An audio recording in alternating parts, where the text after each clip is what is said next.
Okay.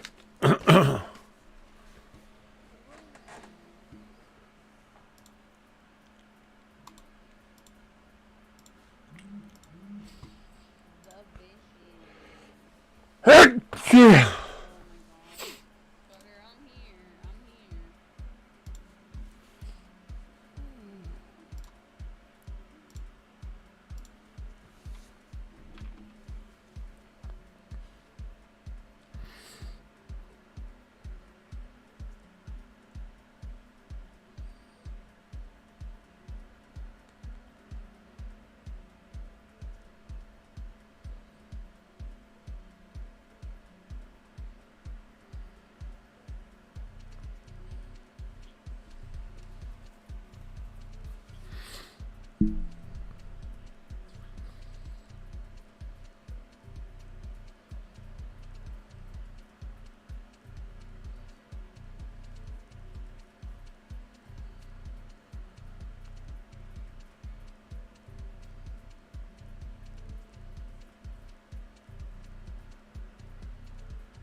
All right.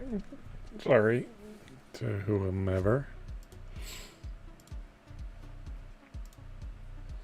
We're live. It's a vibe. Chill. Kick it. TikTok's hanging out.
You know, a lot of you might not know this, but Dana is the millionaire founder of the UFC, and he's also a degenerate gambler, so that's fucking awesome, Dana.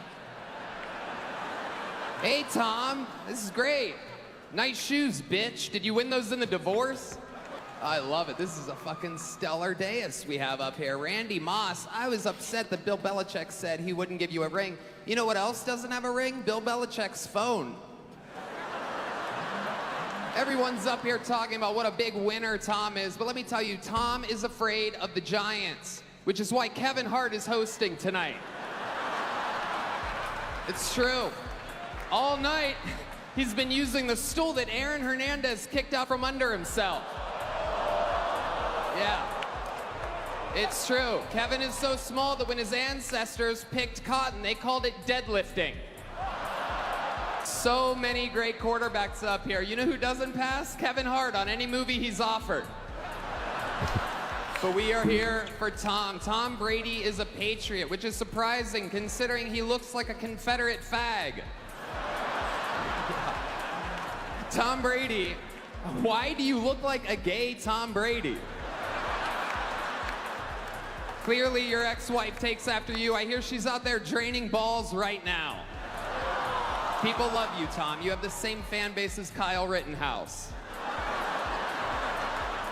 Gronk, I'm happy you can take a break from writing Santa letters to be here today. I knew you were here when we were all out of chocolate milk backstage. By the way, Gronk, that's Kevin Hart sitting next to you. That's not your shadow. Gronk, you look like the Nazi that kept burning himself on the ovens. You look like the final boss in George Floyd, the video game. The great Jeff Ross, ladies and gentlemen. Jeff is so Jewish, he only watches football for the coin toss. And of course, throwing long bombs at brown people. Nikki Glazer, what a performance tonight, am I right? Absolutely killer set. Nikki, who wrote that? Where was that your entire career? Nikki has such a bad eating disorder, the industry keeps shoving her down our throat. You might recognize her from her podcast appearances, specials, and winning the Triple Crown at Churchill Downs. You might recognize Kevin as the jockey that rode her. And that's Churchill Downs, the racetrack, not to be confused with what Jeff Ross looks like when he smokes a cigar. Sam J, everybody, killed. An obese African-American lesbian. So by having here, Netflix checked off a lot of boxes. Yeah. She is a black lesbo, which means she doesn't eat pussy. She, oh, hell no's on it. You might recognize Sam from this.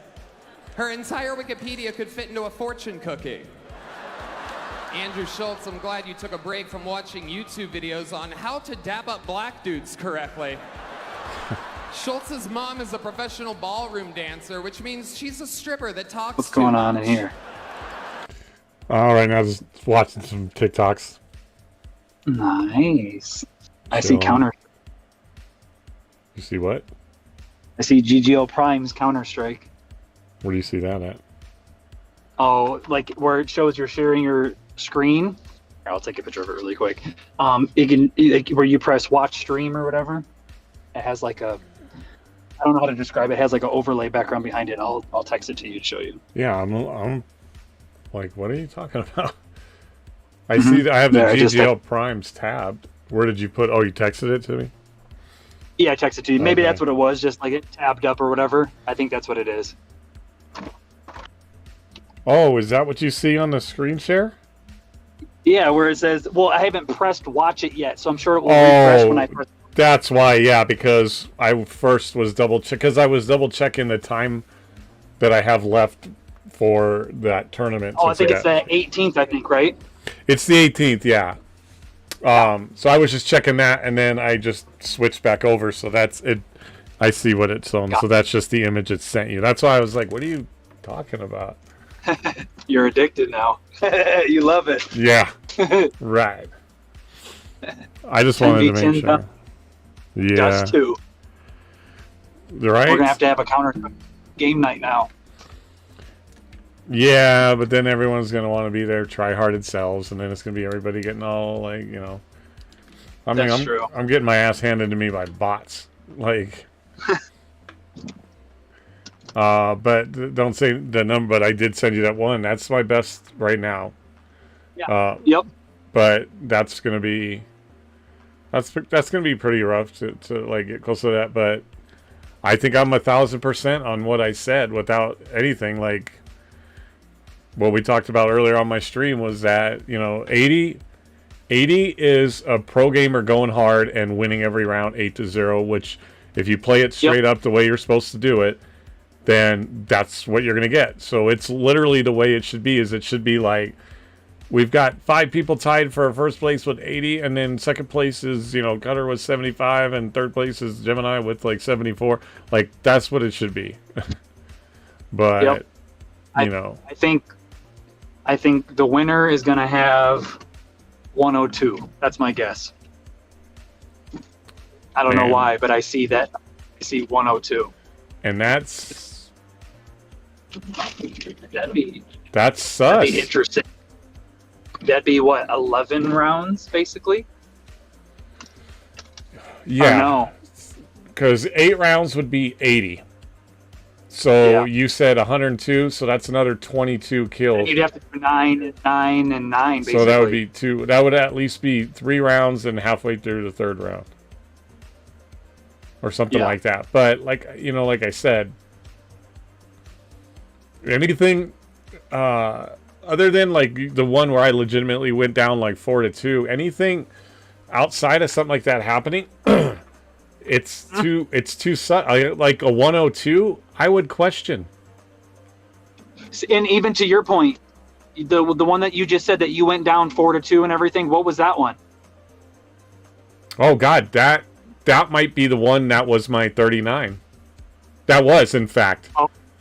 Yeah. Yep, that sounds about right. That shows right there. If you're losing, then you technically shouldn't be doing that good. Right, and I got that 39 because I dropped 4-2, but that was pretty legit. But like, but look at me, right? Look who you're talking about. This isn't like the guy that's number 1 on their Counter-Strike leaderboards. That dude easily is getting the 80 kills off of that, right? And then that's it, right? He can't get any more.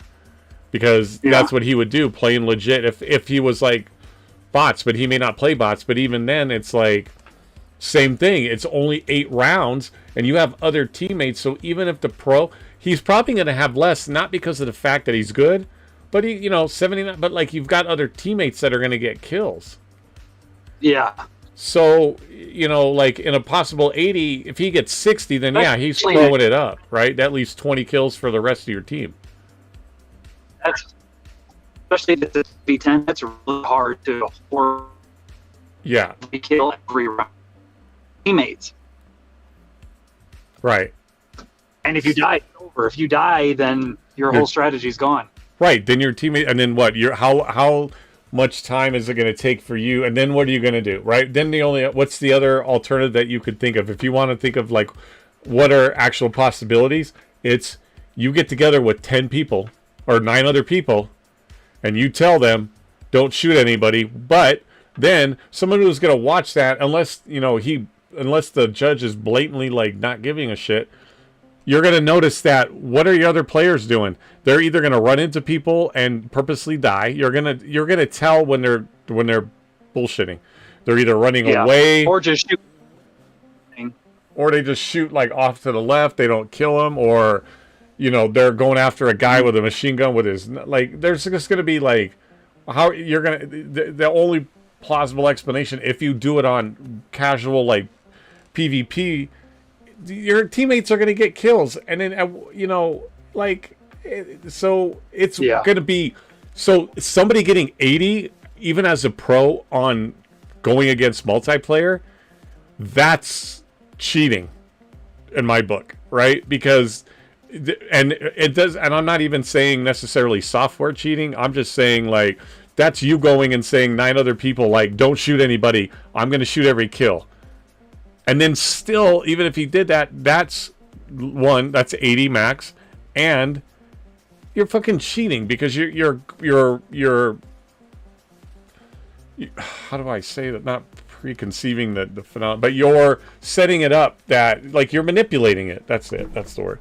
You're absolutely manipulating it. You're absolutely, and that goes for like any tournaments or tournaments period. Is that like, but especially like that, you gotta of all people who don't do math, you got to do math. Looking at it mathematically, that's where you should start. And that number 80 is the number the number you go with, because you can only go 8 rounds, and the max you can get is 10 kill per round if nobody else kills any of the bots. And then you go down from there. Every time a bot kills a player, you're now like you have to go down. But you can't say any more than that. You can say 15 rounds, but if you do that, then you're going into territory based on, and it's bots. And like if he changes, like you got to do it in multiplayer, fine. But even in multiplayer, somebody shouldn't be getting 80 kills. Right? Yeah. Because one, that would be the max, but then that would be like none of your teammates are killing anybody. And I'm sorry, pro or not pro, not all the other, because then it's like you're talking humans moving around. Bot movement, maybe you can learn wherever they go, but like other players are going to go one direction while you go. And in a strategy game like Counter-Strike, you call out where you're going and, like, go watch this. Okay, I got him. Or you're starting to get shot and the guy's like, I got him for you. Like, there you go. So even if he goes that, like, and somebody were to get 80, that's cheating. But in the bot lobby, 80 is feasible based on, like I said, a pro, and even like maybe potentially I could get that, but that's the max number that should be there. And anything else, once you start getting into like a 102 is a manipulation of the game. I'm sorry, but that's 22 more kills over what you can max by playing the game straight up versus the bots. And this is assuming that you can beat all of your bots to these kills, that, when they split off, and just like the bots on the enemy team sometimes split off. So how are you going to be in multiple spots at once that are sometimes in different areas of that? I know they're small maps, but you know what I'm saying? Like, even when I was like killing, like when they would group up, it was like a group of maybe 8. So there were 2 somewhere wandering, and then they would kill off the other one because he was, he was off somewhere else. So that's the thing, is that number 80 is all we should see, honestly. Maybe ones where like, but maybe within, but a little bit of leeway between the 80 and 90 range, because that could mean like, you fucked up and ran out of ammo and a guy got you, and then your bots miraculously got killed off, and then you go around maybe a 9th round, maybe a 10th round, and then that's still like, that's not even 100. That's not even 100 kills, because I'm sure, like, so, but you get what I'm saying, right? Like you say, like a 102 to me is sus, because anywhere between the 80 and 90 means like you could legitimately lose a round, because you could get killed off and your bots get wiped. That's legit. But you could do it legit, like where I turned my head and I'm like, fuck, I knew the guy was behind the door and the bot killed me. And so, like, and then all of a sudden I got 2 bots left, and that other bot kills those 2, and we lose the round. Okay, I'm going to 9th round. I'm going to get a few more kills, but that's your cushion between 80 and 90. Once you go over 90, you're in territory that's like, okay, you're throwing the games. And then when you start getting over 100, you really are. I mean, we said 120 at one point. No, like, if you get over 100, you're really controlling and manipulating how that game goes. And if you were to get the 143, I think we said 143 would be the max with bots on the, you have to be cheating the system too, because your bots eventually at some if you point, did that, that'd be blatant. right? So We'll see. it would either be like somebody did the wrong round again, like the wrong game style, like they did free for all again, or cheating. That would be the only 2 options if like we see like 140 count. Like that, there's no other way, because you can't manipulate the system that well based on bot algorithms and stuff like that. You're gonna miss a bot getting killed.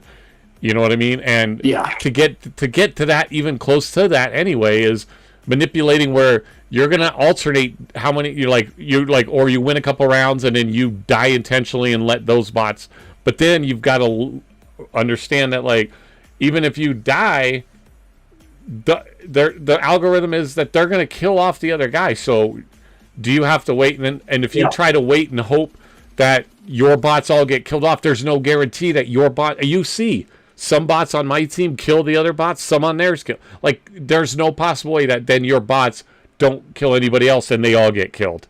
The algorithm is just not going to do that. So there's just too much. Yeah. So once you start getting over the 80, there's a little bit of a cushion as far as losing a couple rounds unintentionally, like you legitimately get cornered, or like I walked through a doorway and got shot in the back of the head, like I literally didn't cover the doorway. Legit. 1000% legit. But you start getting over 90 and into the hundreds, you're now in the territory of you're not playing the game straight up. Yeah. And it goes from manipulating, which is just one, which in a sense, I think exploiting or manipulating how the gameplay goes is you're not playing the game straight up. You're not showcasing anything other than you can manipulate a game. And when you start, and borderline manipulation starts the needle starts to move into cheating. You know what I mean? Because you start manipulating so much, it's already a form of cheating, right? Well, that's not how it's supposed to be played. Like, and you're intentionally throwing a match, or you're intentionally, like, in a sense, like you're manipulating how the game goes, and that's a form of cheating. It's not absolutely like software cheating, but it's integrity cheating, I guess, or whatever. And then when you start getting into those really high numbers, you really start to move into like you're straight cheating, because at some point your bot's gonna kill somebody, and even if you go and you do the 9 and you're like, now I'm gonna die, and one's left, like you're assuming now that bot's gonna kill the other 9 players, so you can go another round and win that next round, or die again in the next round. So there's too much at stake. So for somebody so hard, and I think the reason my reasoning behind why he went to hard difficulty is that 10v10 against the hard bots. That I'm not a pro, but still, like, I'm getting kills. Like, someone's gonna get killed, and then you're gonna get killed like right away, maybe because you just do a funky thing and the computer decides you're dead.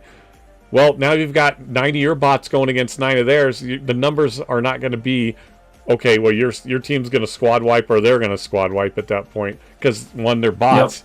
And two, it's just not, it's not mathematically or rhythmically possible. Is arithmically a word? If not, I just made it up. But you get what I'm saying? So it literally has to be like, okay, I set it up 10v10 because the max that a pro guy, if he goes 8-0, can get is 80.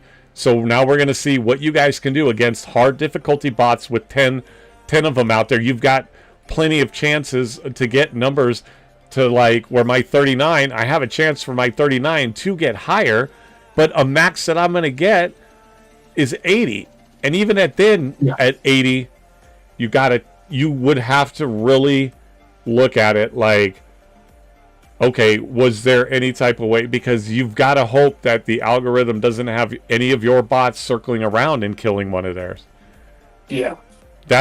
And that 80 is, because that 80 is purely based on the algorithms, for some reason, never, letting you get all 10 kills before your bots circle around and get one. Because how many times have I gone, and there's a group of them, but then I'm like, where's the other guy? And then I hear shooting, and by the time I get there, the bots have killed him, and it's like, oh yeah.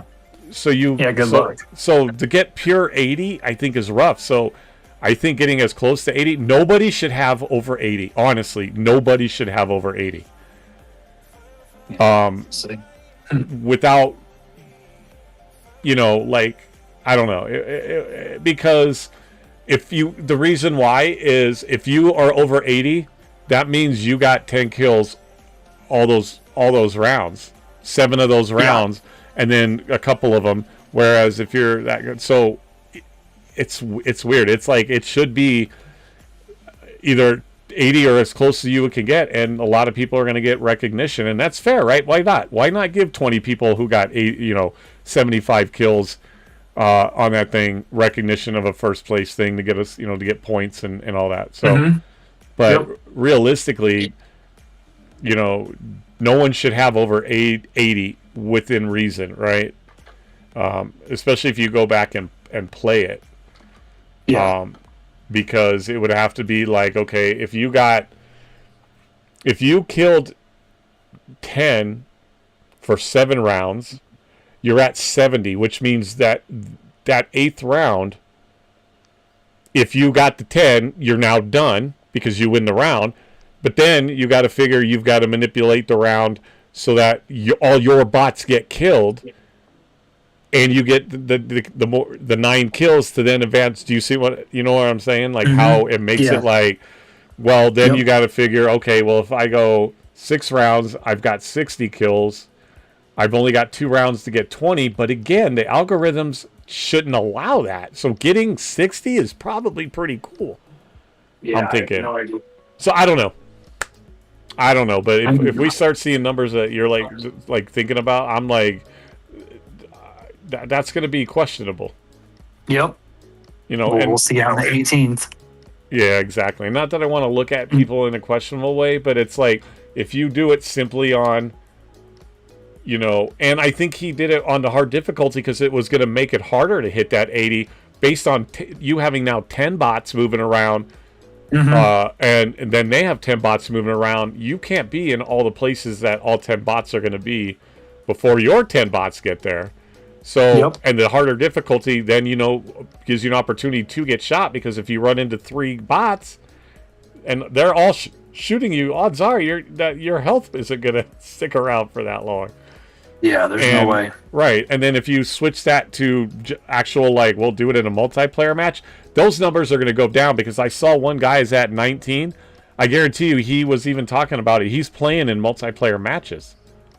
So he's at 19, and I'm pretty sure that this guy's a pretty good gamer. I've seen his things and other stuff. So, like, and I know that guy's doing it in multiplayer. So there you go. So 8 rounds in multiplayer, don't even look at 80, dude. That's ridiculous if you hit that. That's cheating if you hit that in multiplayer. So that's what I'm saying is, like, I hope numbers, like, reflect accordingly, and that certain numbers are really going to stand out as, like, what's going on. Yeah. So, I don't know. We will see.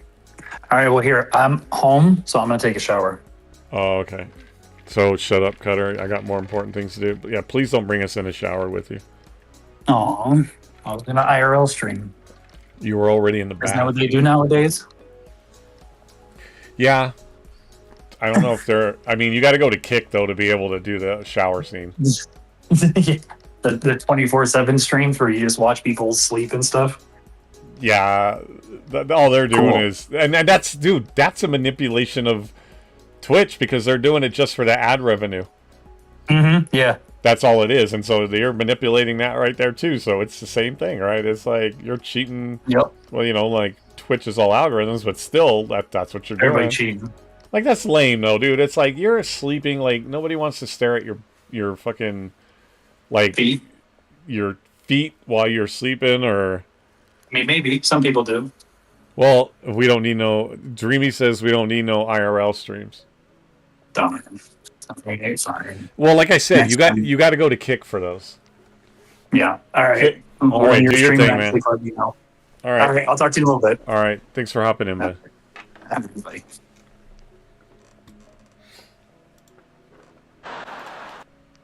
Bert Kreischer is a king. He looks like if the Tiger King and the Liver King only ate Burger King and had a liver that looked like Martin Luther King got beat up by Rodney King.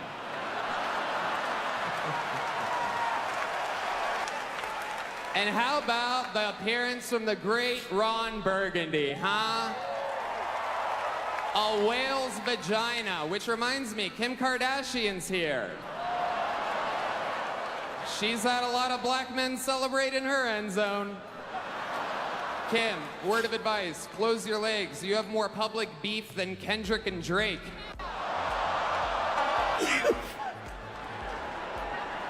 Fucking give it up for Tony.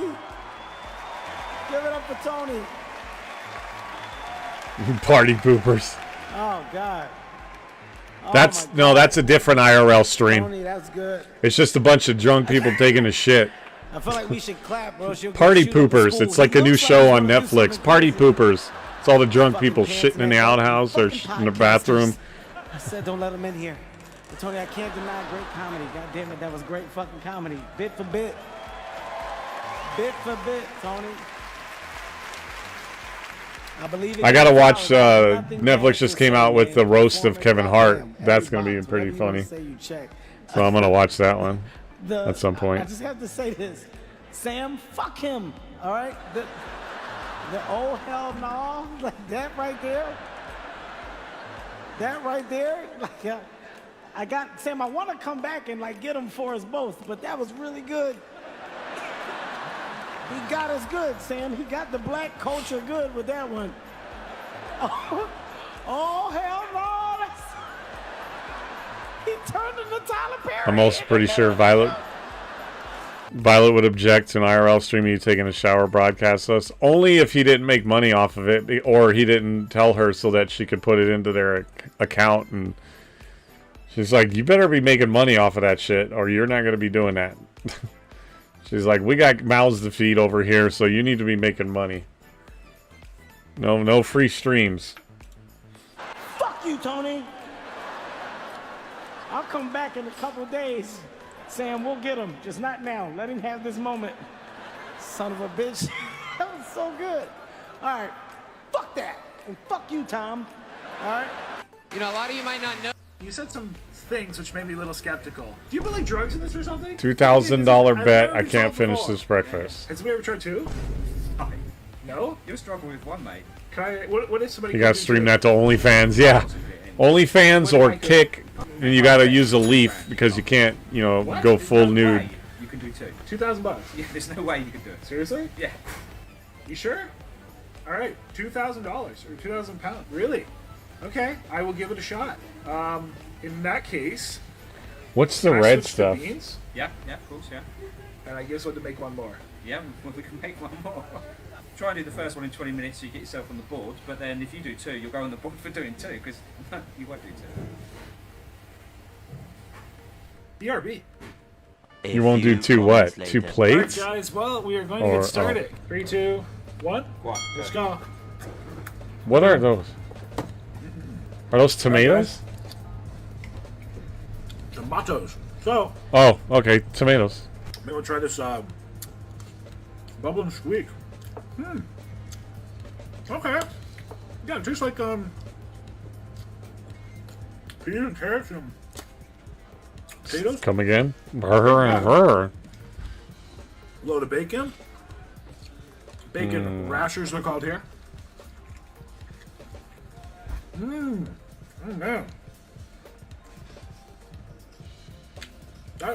Something about that bacon. It's human flesh. Very flavorful. That ain't bacon. Somebody was bacon, but not Like a mashed potato. not the pig. Oh, The color of that yolk guy is so orange. all right. We'll speed it up. There we go. We'll speed up to speed up. Oh shit! Excuse me. Ooh, comments. So he ate one whole fucking first plate.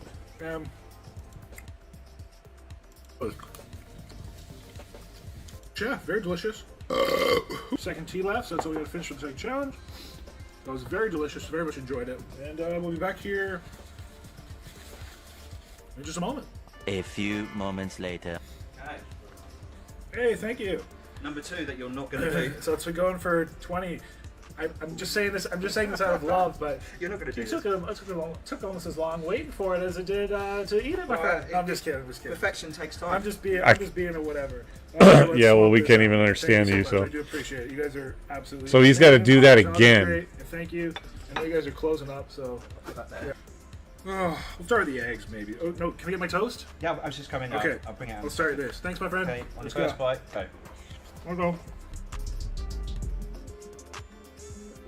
Now this time, because again you can choose all tomatoes, all beans, or a mixture of both. Last time I did a mixture of both. I just did all beans. Because good stuff. Yeah, great tasting bacon. Really enjoyable. Very salty. Boy, I hope the woman that married or marries or whatever this guy is gonna have likes to go shopping. Eggs and toast. But they don't eat like this other than Delicious. these challenges. Love looking egg. And they hardly even eat. Like, what? I think that lady told us, What's the what was best it, part? like It's so rice nice and hot. fucking kale chips or some shit, whatever. It was something really... Hot, fresh food. This dude's on a second one, bro. Let's speed it up. 4 portions, 4 scoops. Sauce And with he's- English mustard is a good vibe. He's not even reacting like, Yeah, a little ketchup. ooh, I'm starting to feel it now, like that kind of thing. He's just, Yeah, definitely feeling this one now. oh. Okay, now you had to go and make me look like a dumbass, because it's literally after I say that, he fucking says that. Ugh. Now, see, It's like the literally food I like that started crazy saying nerd things, bar. and there he goes, fucker. Don't be a bitch. Eat it. Rich and oily. Deep fried. Look, he's still got all that bread, the french fries, the beans have got to be heavy. Like, you got to get something to, like, cut the bread and, like, dip it in ranch or something like that, I would think. But a lot of people don't use a lot of sauces, which is Down to weird. the chips. Or fries, everybody. I mean, he's using the beans to kind of help The with guy it. come back. Watching. I jogged by and came back and looked again.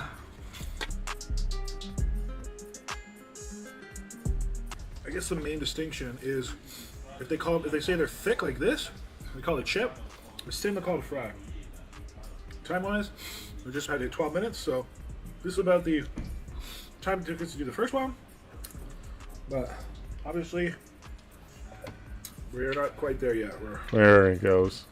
on to the second one though. Let's worry about some mustards. It's funny, I have some little sweetener tablets there on the plate.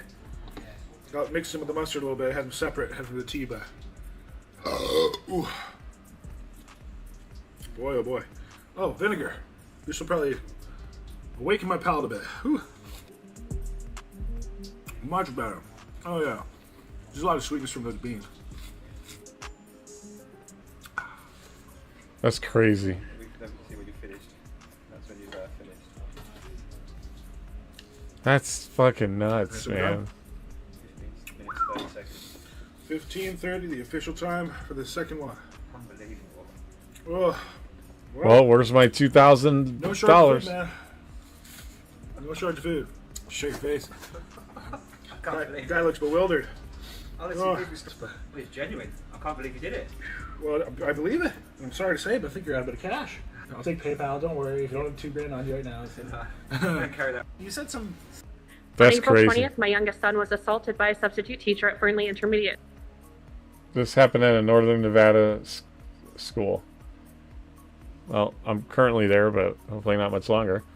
But Fernley is a town about an hour and a half up above where I live. School. To summarize, my son went into the substitutes class after lunch around 12 p.m. The children swapped classrooms at that time every day. The substitute introduced himself as Mr. P. While he was telling the class how he runs a classroom, he told the children that their necks were like chicken necks and he could choke them and break them. He walked behind my 11-year-old boy Whoa. who was sitting at his desk listening. He wrapped his hands tightly around his neck and squeezed. Then he shook him violently. My son cried. The children... Well, what the fuck? Like, that's assault, bro. Like, what the fuck? That is somebody that's mentally unstable that is like, you know how they say insane people are like really smart in a way? Like, but they're just like, he knew how to get through the system, but that's a person of that's literally got mental, you know, insanity, because like you just be like, yo, you guys got necks that I can break, and let me go show you as you choke out a kid. Like, not anywhere would I have ever come across somebody that I could meet that I would like, I could believe would think like that. And then on top of it, think like, oh, nobody's gonna notice, the kid won't say nothing. Like, the fuck? Like, that had to be his last day that very day. Like, how do you... I just don't get it. And I know there'd be cameras everywhere now, so like they'd be looking in the classrooms, but what stable-minded human... I mean, you might be able to jokingly, explain off the whole, you guys, your necks are like chickens. Like, oh, I was just exaggerating, like break their necks from like leaning back, looking at all the schoolwork they got. Maybe you could play that off, maybe. But physically going up and assaulting a kid where you're choking them out, like, that's crazy. Choking a kid out and not expecting to get fucking busted is wild. Sat in the classroom and waited for recess, and then they got help. They spoke to the other teacher, and she sent them to the office to write reports. My son wrote his report and asked to call me. The office staff told him no. She said the principal would call me. My son was sent to another class. About an hour later, over an hour later, I received a phone call. Mr. Cooper, the principal, called me and tiptoed around the events with a substitute. I had to ask him directly, did he put his hands around my son's neck and shake him? He said yes. I asked, did you call the police? I'd be like, that's the point where if I ask that question, like, did they put their hands around my daughter's neck and, shake them? Yes. Good. Two things are going to happen. The police are going to get to those people, or I'm going to get to those people. So figure it the fuck out right now. Like, that would be the end of that fucking conversation. He said no. I told him I was going to call them. He asked me to... That school told him no to calling the police? Well, I guess there's my answer, that I'm getting to that motherfucking person, that teacher, before the police do. Wait. I said no, and that I was going to handle it. I hung up on him and I called 911 and asked for a deputy to meet me at the school. A report was made and I took my son home. We followed up with urgent care and then the ER and urgent care again just yesterday. My son is in constant pain, headaches every morning, headaches every night. He has a cervical sprain, which is whiplash, and a concussion. He cannot return to school until next week at the earliest. He is missing... Okay, that teacher didn't just assault him, he tried to kill him. So... I mean, if all this came from that kid getting choked out, that's now like attempted murder. So now it's escalated beyond that. But I'm sorry, but this lady, not like, I would have walked out of that principal's office and gone right for that fucking teacher. That's what I would have said. I would have been like, are you going to call the police? No. Well, because you either call the police and they get to him or I get to him. No, we're not going to call the police. Well, there's your fucking answer. But I bet you would call the police on me going after that teacher, all right? But you won't call the police on the teacher choking out my kid. Good. At least the police will fucking get there. Soccer and other activities too. Here are the problems. The delay in reporting by a mandated reporter meant the marks around my son's neck had faded before photos could be taken. My son was not seen by the nurse. My son was not permitted a phone call home. The substitute was sent home instead of detained. Dozens of children lost their sense of safety that day as this event happened in two separate classes to two separate children. Wow. One of them being my son, the other one being now another we're class. Twice. I was assured, and twice assault, twice attempted murder. Reports from several children. I was assured the protocol was followed. If that is true, then we have some big problems. We need to find out how this man passed the checks in place to be around children. Did I not say that at the beginning? We need mandated reporters that should report immediately. That lady just said 30 seconds. I'm like, I don't give a fuck about 30 seconds. I'll go all fucking night long. I go, you don't tell me 30 seconds in the middle of my discussion about my kid getting fucking almost killed by a teacher, so you could take your 30 seconds and shut the fuck up. Children who have been victims of violence should be seen by the nurse. Victims of assault should be allowed to call their parents. Where is the line? Because my child was strangled instead of stabbed, he was dismissed. Because his injuries were internal instead of external, he was denied help. Who felt that they had the right to triage my son and send him back to class? All students in those classrooms need someone to tell them what happened was not okay. They should be given free counseling. There should be financial help and support for victims of violent crimes in schools and their families to pay for doctors and therapists. My son and other children experienced violence in my hometown at school, and it needs to change. Thank you for your comments. Would you like to submit that? Yes. It's not really comments. It's the cold hard facts of the fucking comments. Those weren't comments, buddy. I was just laying it down like it is.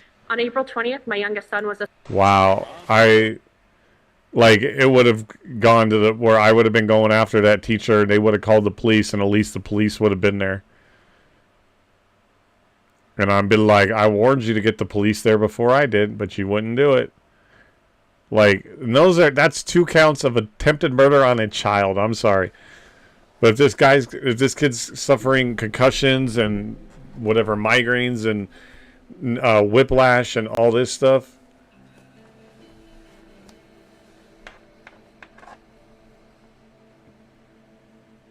And everybody on that school board should be fucking terminated.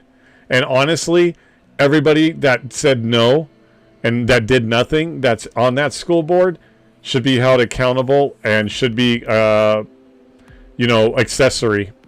Sorry. 100%. Cop thinks he's intoxicated, but then here's this story. How you doing, sir? I'm okay. Gotten some calls. The neighbors are complaining that you've been parked here for quite some time. You mind me asking what's going on here? You have a late. So I'm trying to look at the shadows right here and see if that actually looks like a police officer. Or if this is actually like just a skit. Night? Yeah, I was just coming from one of my job, and I just haven't slept in like a day, so I just need to get like a quick nap. You had anything to drink? No, sir. I don't drink. So what's going on? Yeah, my wife lost her job recently, and like I've had to work like multiple jobs. I'm working like at an office. Yeah, this is a skit because that doesn't look like a police officer's uniform at all, and his responses are like, yeah, I was like he's reading off a script. Well, you're doing more than most would. You know, it's very easy today to just throw in the towel. Nobody really seems to want to roll their sleeves up and do the work. It seems to me that you are. Yeah, I'm trying, and the price of everything keeps going up. So expensive. Yeah, it's a skit. My wife heard me playing Xbox past my bedtime. You forgot to turn the TV off, bruh. You forgot to turn the TV off, bruh. That's like a giveaway.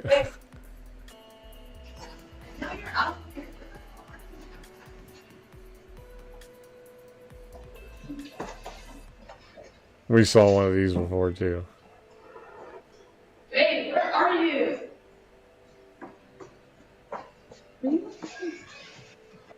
Hey, are you hiding?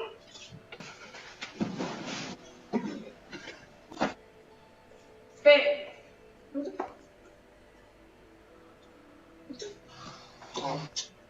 I was looking for you. Where were you? What? Where were you? I was in bed. What do you mean? No, you weren't. Yeah, I was. I went to go look for you. Where the hell were you? I was in bed. What you doing? Put a bed, bro. I put something in this box earlier tonight. It'll be important in a second, so take note of the box. I also need...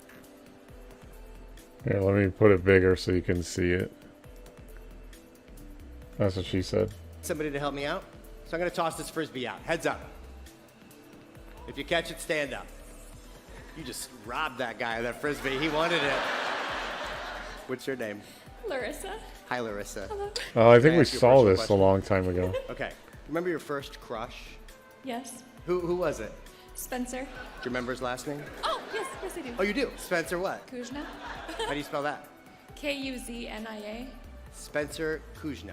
Correct. Great. And who are you here with tonight? Not Spencer. Not Spencer. Okay. Larissa, is there any way I could have known about Spencer Kuzna? No. All right, take a seat. You'll enjoy this. We have a very special guest with us. Please welcome to the stage, Spencer Kuzna, everybody. Now that would have been fun. Wouldn't that have been fun? Not for Larissa. Spencer's not here. Don't worry. The box is here, though. What's in the box?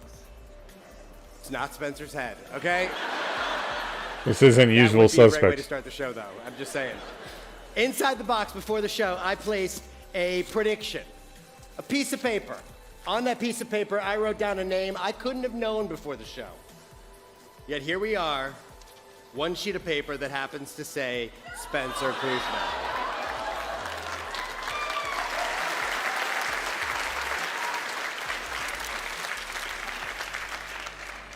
Listen, I'm gonna do something magicians don't normally like. If there's a +1 here who has a theory as to how I got Spencer Kuzma out of the box, throw your hand up in the air. You got a theory? White hat guy, stand up. We're gonna give you a mic. Listen, here's what I'm Well, gonna do. the theory would be that you knew the lady I'm gonna let and you take a guess. was set up. If you guess correctly as to how I got Spencer Kuzma out of the box, I'll tell you. There's a printer in there. Connected to like Wi-Fi. That's a good guess.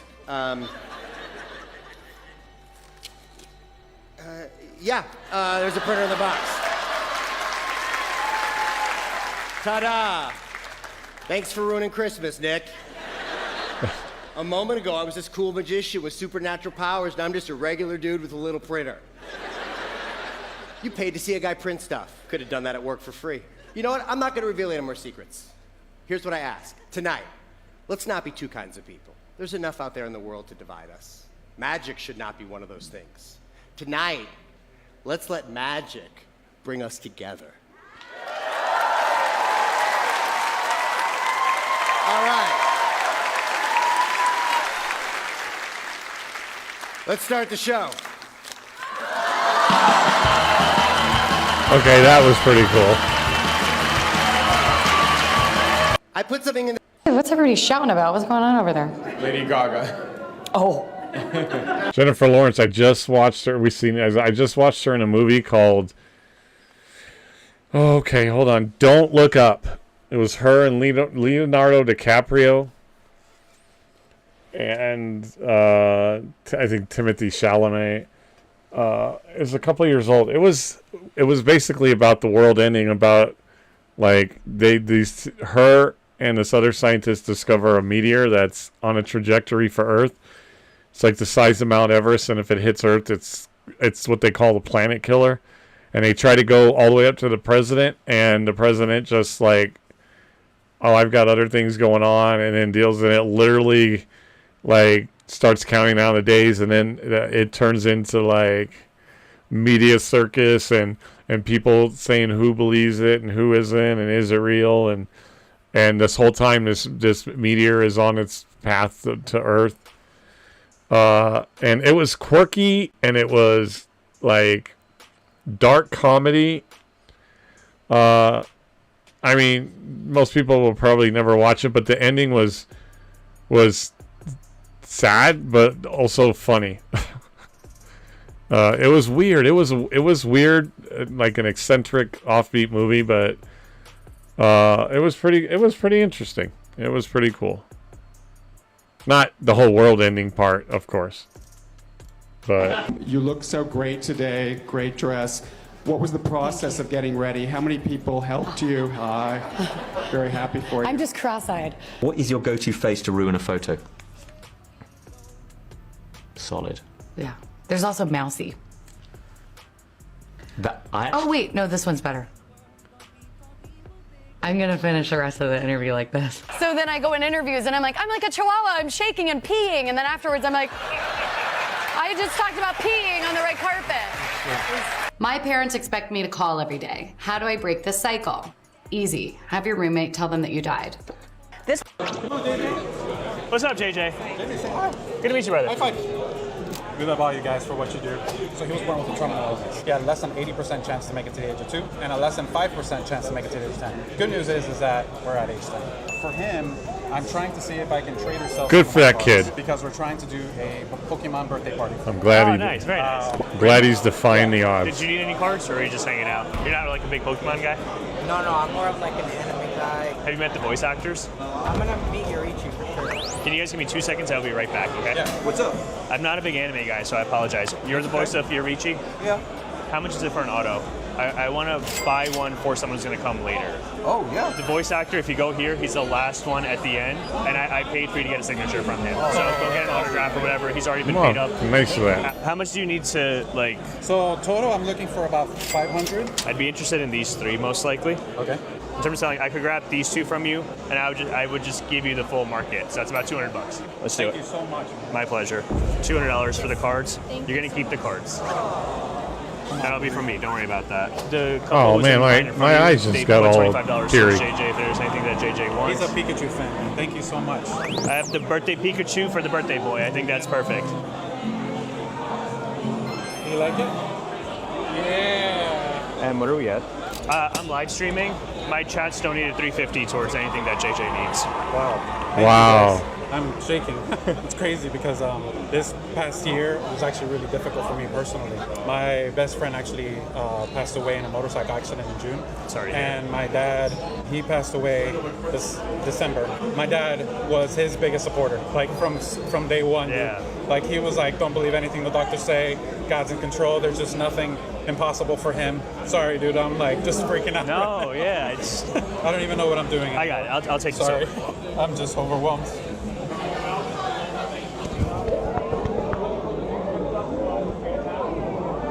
Thank you, man. Thank you. It's my pleasure. I hope it's a good show. It was 500 you needed, right? Just making sure. Okay. Oh, well, now you guys get to go enjoy and just have fun and buy cards. Thank you, man. Happy birthday, JJ. Besitos. See you later, brother. Thank you. Come on, JJ. What's up, JJ? That was nice. That was nice. Good to meet you, brother. High five. Goodbye.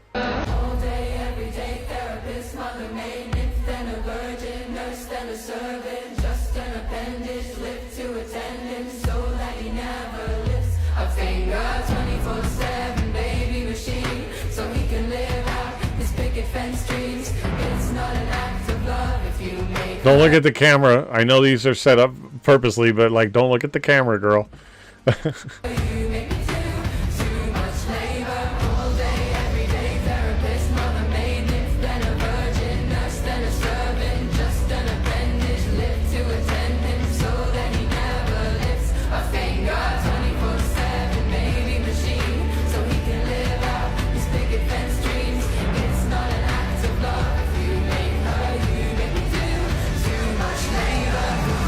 Okay, so it's amazing how many people just walk on by.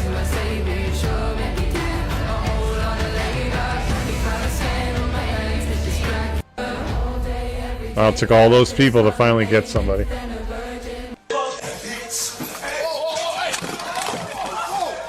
Well, he literally leaped over the bench, the wildest courtroom attack on camera. That's crazy.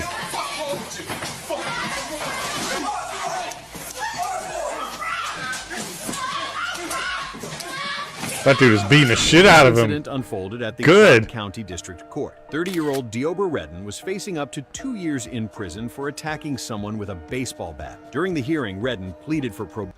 And then, and then literally attacks the judge. I think he has a. I think he's got a theme going on here, and he's begging for probation. And then that, like, he likes to attack people. I think we've got that covered. Citing a history of schizophrenia and bipolar disorder. I just got hired as a teamster for, the union, making $2 an hour, and like that. What I'm wondering is how he gets from there up to the judge's bench. Not that this guy's gonna stop him, but how they didn't get that judge away from the bench in time. Like that's a lot of distance to cover. Domestic violence, I've been dealing with mental So it health. depends on where he was at. I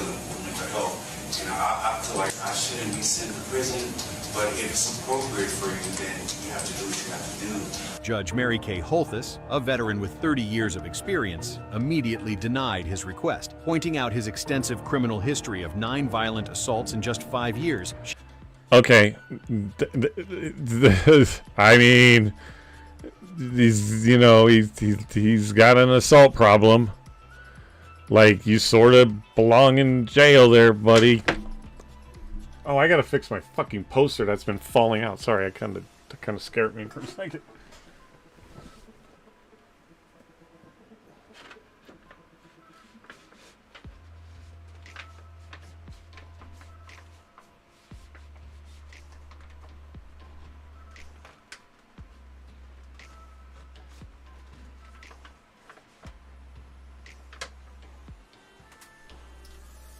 My Joker thing like slipped out. I don't know where the tab is for it.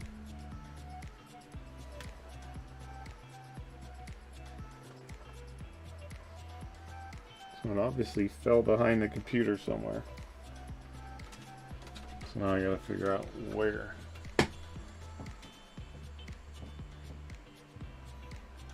Ow! Oh, I can't do that. I'll look at it. You know what? Can you give me a second, guys? I'll be right back.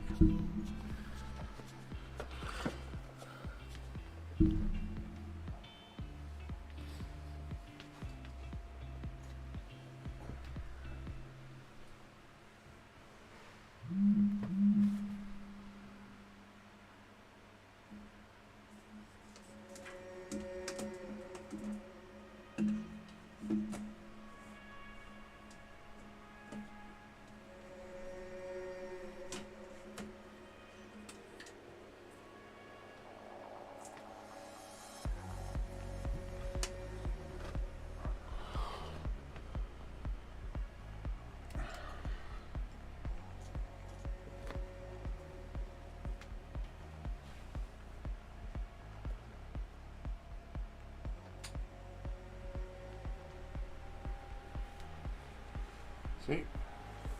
It's one of those posters, you know, where it's the four black pieces around the rim. The bottom one came out, so my poster started slipping. So I think I have it edged into the other piece, and so I can pull it down and fix it.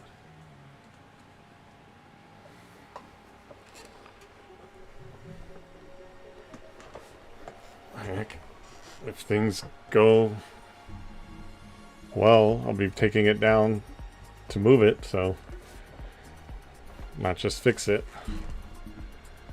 Okay, it's alright. We're back. He stated he was a It's hard for me to get up and down and belonged behind anymore. bars. But the moment those words left her mouth, the suspect exploded in anger. I appreciate that, but I think it's time that he gets a taste of something else because I just can't with that history.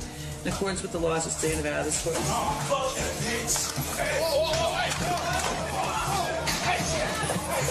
Weighing in at nearly 200 pounds, the suspect launched himself completely over the judicial bench. He tackled the judge to the ground and unleashed a brutal beating. A court clerk named Michael and a court marshal instantly jumped into action, fighting desperately to pull the attacker off. Even as they dragged him away, Redden managed to land 2 more kicks on the judge before turning around and viciously attacking the marshal.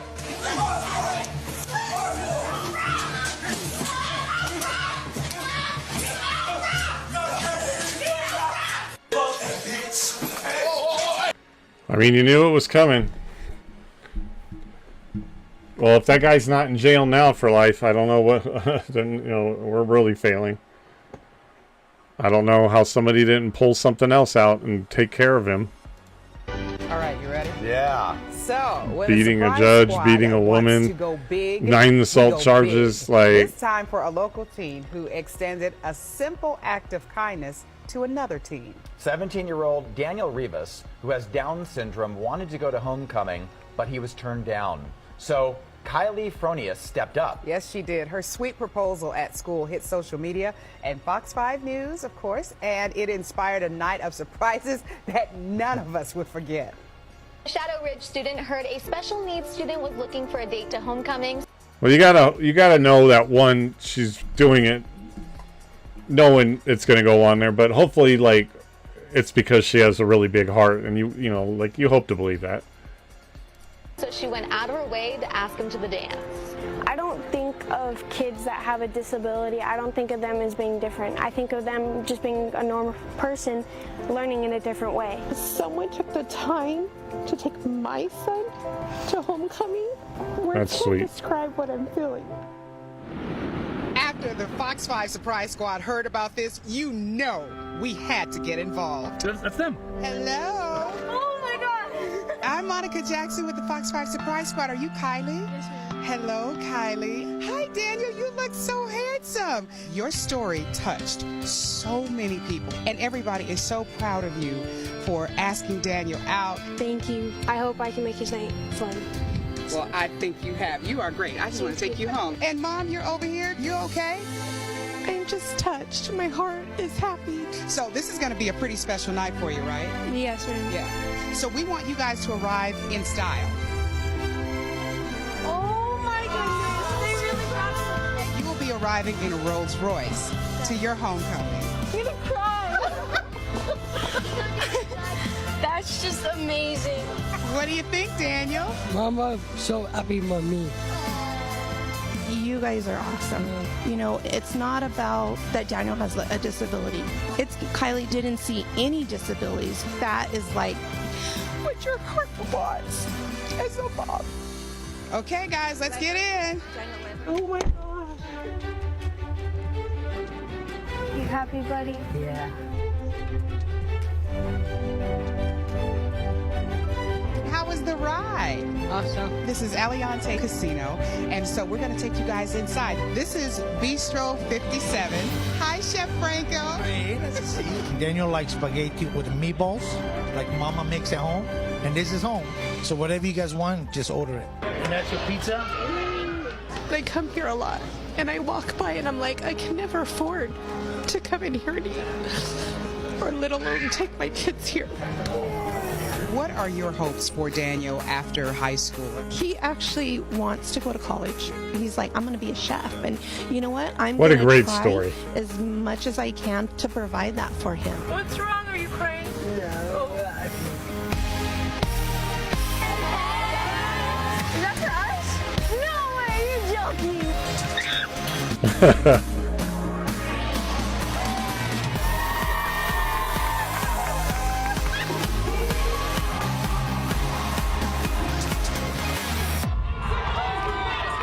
We are the Fox 5 Surprise Squad. That was a lot of surprises, right? Yeah? We're not done. So we are sending you and your families to Disneyland. And I'm going to pass the mic over to Don Foreman. Where's Tanya?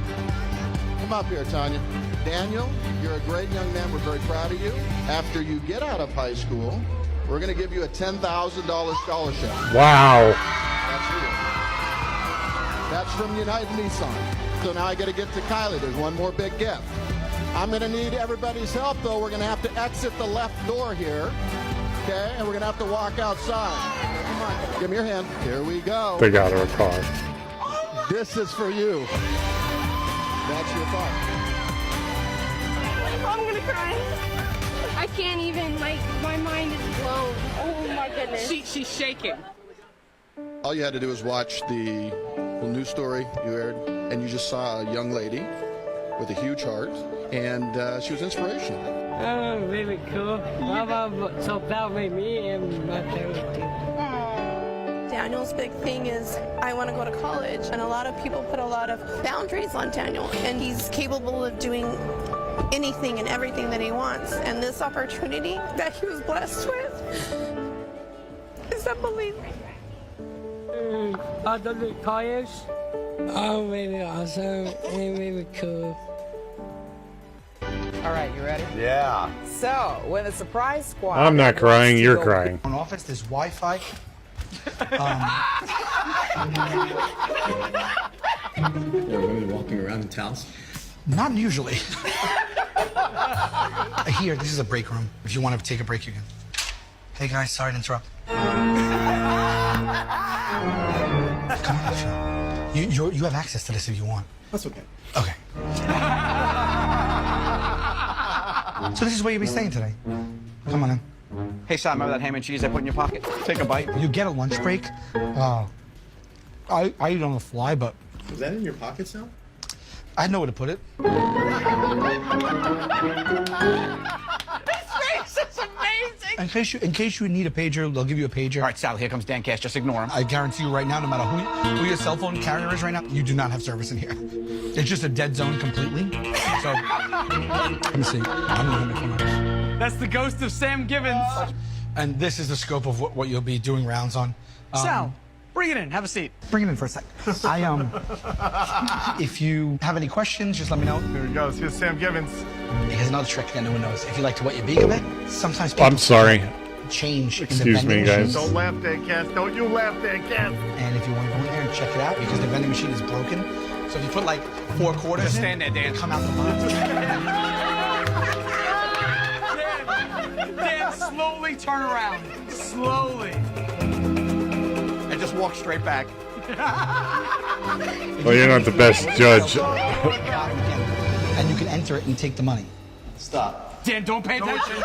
You're a ghost. You don't have to pay for the. There's no expression on his face. Who? That man who just walked past us. She's Megan. I saw Megan. Yeah. Who's the guy walking around with no expression on his face? Sal, you don't know what he's talking about. Maybe I point him out.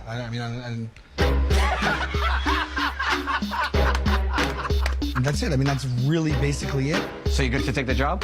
Do you want to take the job here, or do you want to? I'll take it. Okay. An office. There's Wi-Fi. It's a job. So are you Italian, or what color are you anyway? Are you some type of black or Spanish? What color do you think I am? So are you Italian, or what color? Okay. Disgusting things I've done as an alcoholic. If you're new, my name's Amanda. I am a recovering alcoholic. I used to drink vodka and take kratom all day, every day for about 3 years. Hold on.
Straight.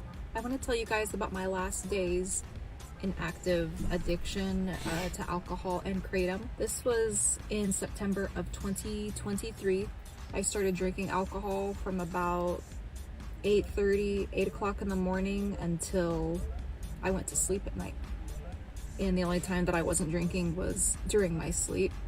And sometimes even then I would need to get up and get a drink if the shakes were bad enough. I was with my boyfriend at the time.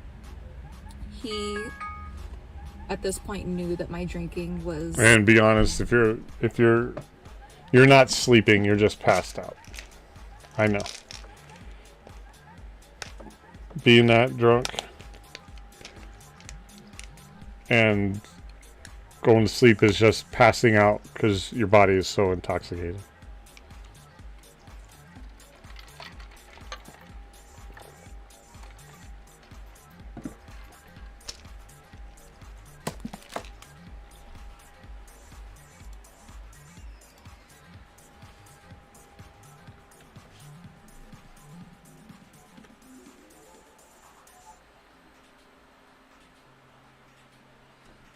Hold on a second.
Okay, sorry.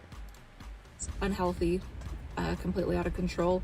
He knew that I was driving under the influence. He knew that I was taking it to work. He knew that I kept it pretty much everywhere. I remember him telling me it's a really bad feeling when your girlfriend has to be drunk in order to be with you. And I couldn't explain this to him because, first of all, it is alcoholic logic. That's what a couple of my girlfriends said, was that I had to be drunk just to be with them. I have to be drunk to be with myself. I have to be drunk to that's be it right there. living, to be alive, to function, to be awake. I was never happy with myself or anything I did, so I drank so that way I could deal with it. Is I have to be drunk all the time. He leaves me in the morning. I wake up to him packing his stuff out of the drawers, and he leaves. And, you know, of course, I'm bent out of shape over it, but I still won't stop.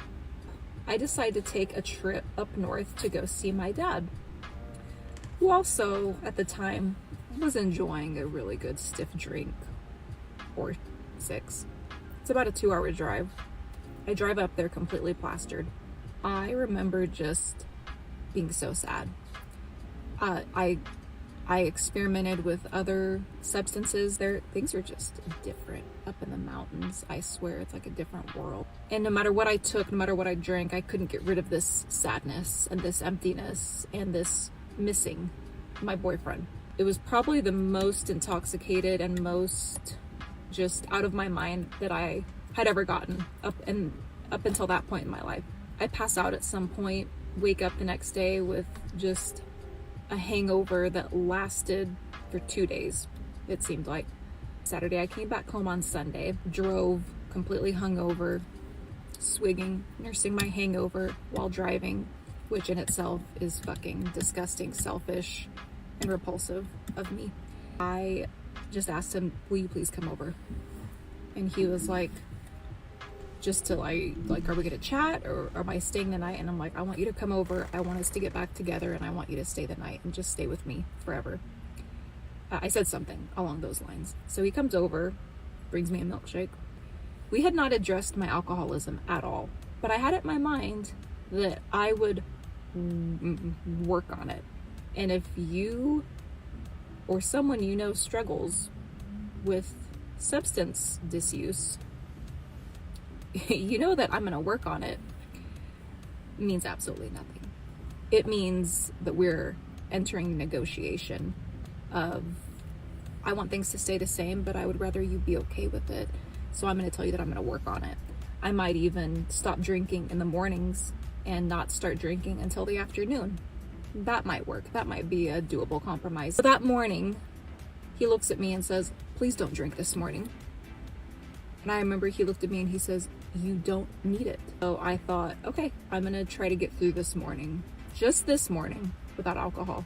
I'm driving to work and I'm listening to my audiobook and it was getting to a really good part, so I decided to take the back road and take the long way, just so I can get that extra like 5 minutes. And I pull up to what I thought was a 4-way stop because it was kind of like back country roads, and it was not. The person coming from my left did not have a stop sign. I did.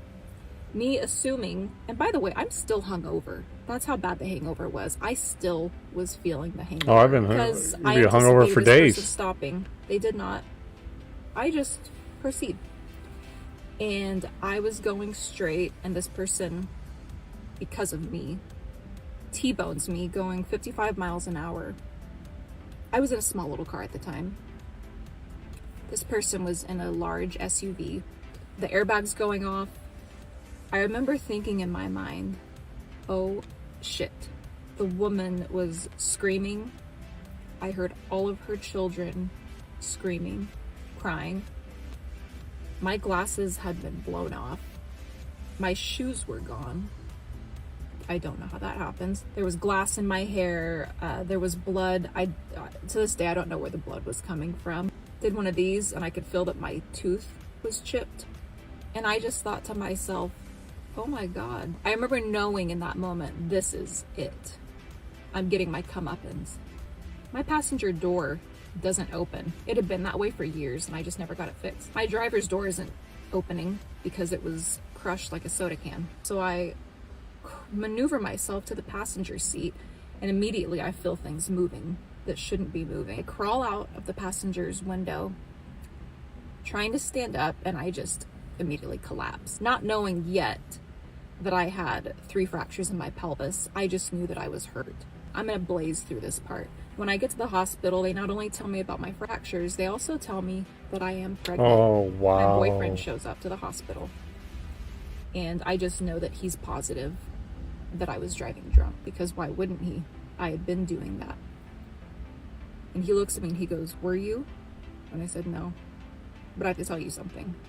That was the end of life as I knew it, and the beginning of where we're at now." Disgusting things I've done as an alcoholic. If you're new, my name's Amanda. I am a Everybody's got a story.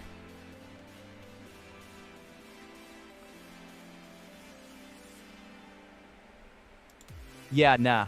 The second she stepped out that car, I knew this wasn't snacks. This was a mission.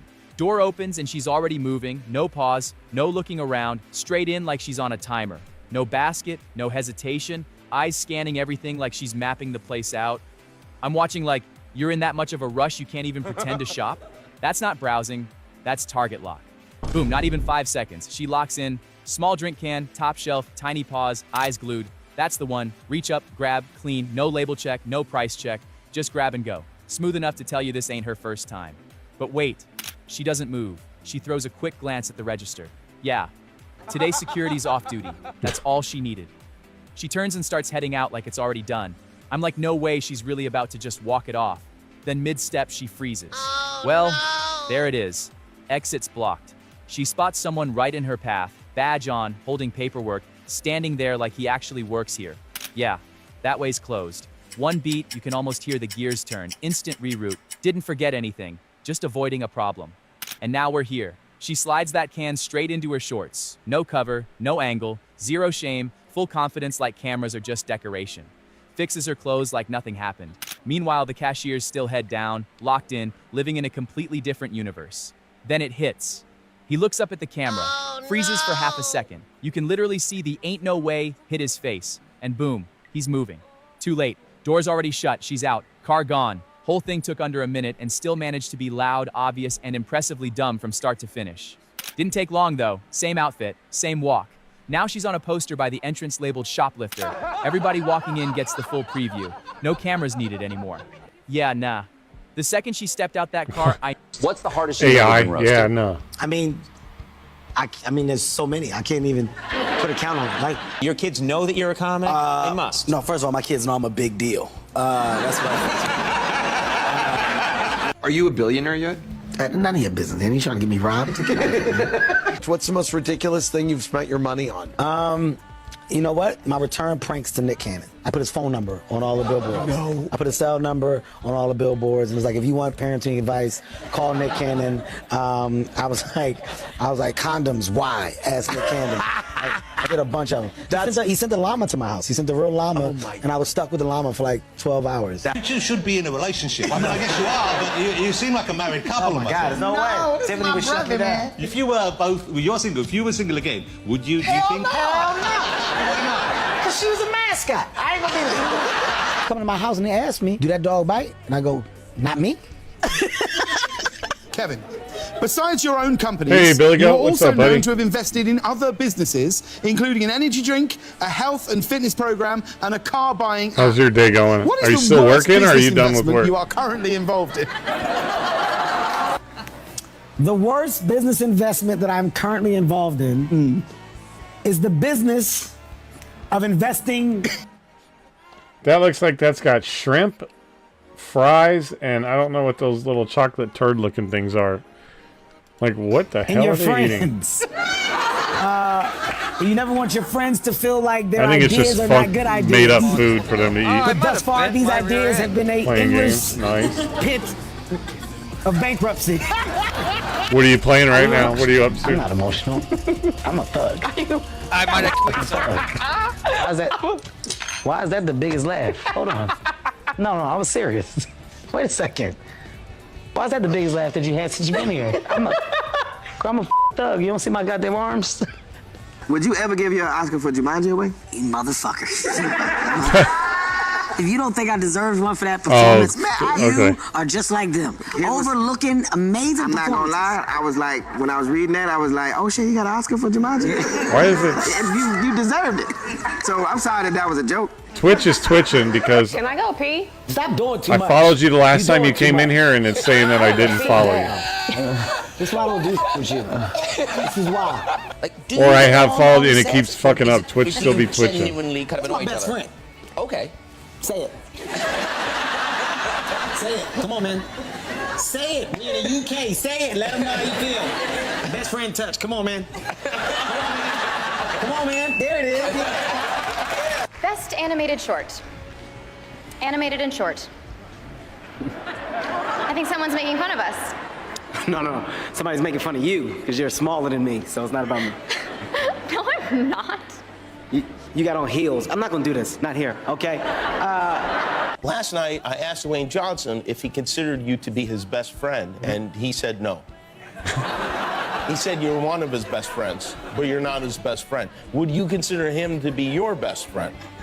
Well, I did until you just said What's harder for you, Kevin? Hopping into bed or jumping into your car? You know what's gonna be harder? When I punch you in the face. That's what's gonna be harder. And me, you know, I'm 56 years old. Damn. You've seen this. I'm sorry. As a young guy trying to achieve the success that you have already achieved. You ain't that fucking young. Well, just Stop hold on. fucking with everybody that's Hold a on. little bit older. Well, let's just wait a minute. Nobody. Dude, Don, a legend, so dirty like. Another girl. Yes, another girl. Yeah, he can't make boys. Are you? All that man. Yeah. Okay. Goodness gracious. Goodness. Well, once Kevin finds out who the dad is for his boy, it's got. The role to play today was insane. I'm in the middle of an interview. I'm in the middle of an interview, bro. Did you talk to You anybody? gotta get one. You gotta get some collectibles. If you can't, get out of here, man. What's wrong with you, man? Get yourself together, man.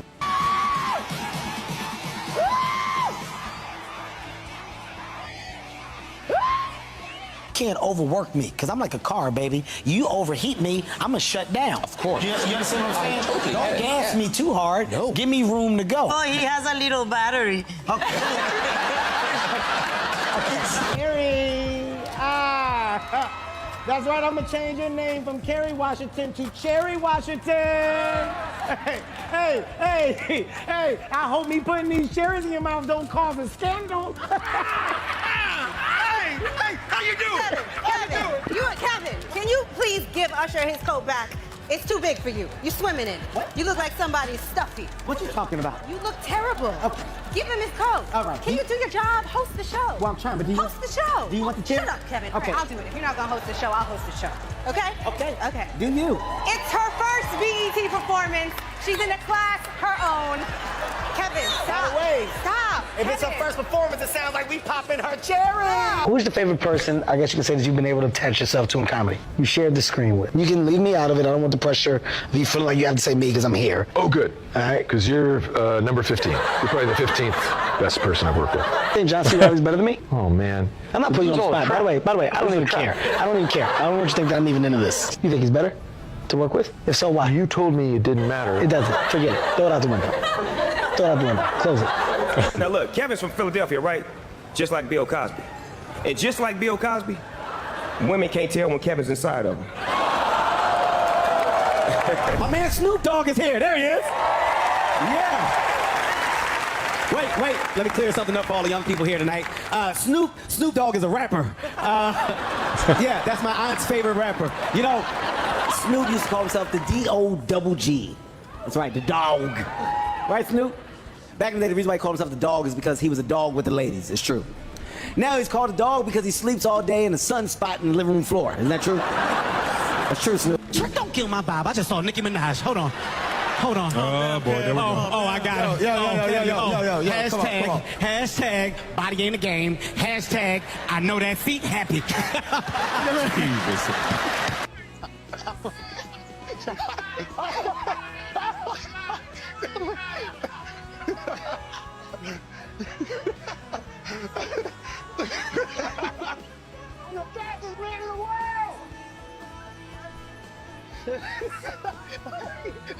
What's the hardest you've ever been? What century are we in? The 10th. The 20th. Oh my God. How many branches of the U.S. government are there? 3. Name one branch. Congress? No, is that wrong? Military? No, I don't know. Presidential? I actually don't know. I'm genuinely One stupid. branch. You are a math major. Hello? Federal? I don't know. Like, what are The U.S. government. Branch of the U.S. government. Come It's on, the Greta. Navy. Those No, it's not the peptides. Navy. Go take some. She said it's the No, I don't Navy. know. I genuinely don't know. Presidential? The 3 branches of the government? What do you mean? Can someone else help me? What year was the U.S. founded? It's bad that I don't know this one. Yes. 1876? Close. Very close. What country did the U.S. gain its independence from? Mexico?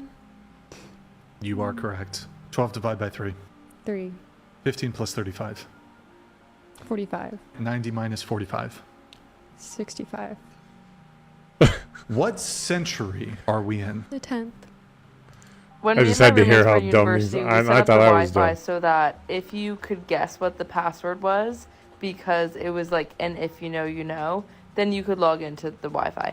But if you No, didn't she get can't. it, if you didn't know, then you can't log into the Wi-Fi. And so this is a fun game for us on TikTok, and I'd like to see who would have been able to log into the Wi-Fi. The Wi-Fi name was, when is Trey's basketball game? When me and my roommates were in university, we set up the Wi-Fi so that if you... Okay, whatever. Laser hair removal works best on dark hair. You're shooting a piece of paper. I don't get it. Because that's the only one that caught on fire?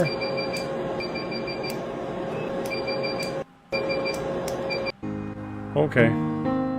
At the last remaining video store in Final Pocatello, act of love. the curtains have Oh, closed. this is so sad, honestly. And the final act in the story of the video stop, a staple in Pocatello for more than 30 years, had to do with the owner, David Craning, figuring out how he would tell his best customer that it was over. Hello. You see, Christina Kavanaugh's day, every day for the last 20 years or so, has been to rent a movie from the video stop, often the same movies, Oh. around the same time every afternoon. She didn't ask her very much. She asks for very little. So when she does express herself, I try and accommodate her. Did you have a good day? That's Tony Kavanaugh, Christina's mom. Her life is dedicated to Christina, who has Down syndrome and is mostly nonverbal. Are you crying again? Every night, like clockwork, Christina eats her dinner and watches her movies. Now, getting them could not be easier. From their house to the video stop, it's only about a 1-minute drive. And Christina doesn't even need the movies. Tony owns most of them. But that's not the point of the story. She won't watch the ones here. She'll only watch them if they're from the video store. It's a comfort It's thing all for her. about the routine, which is essential Which is for a comfort, Christina's right? happiness. I think it's comforting. Not so comforting was the reality Dave was facing. Last year, just looking at the financials at the end of the year, it's like it just wasn't sustainable. So he knew what he had to do with the business.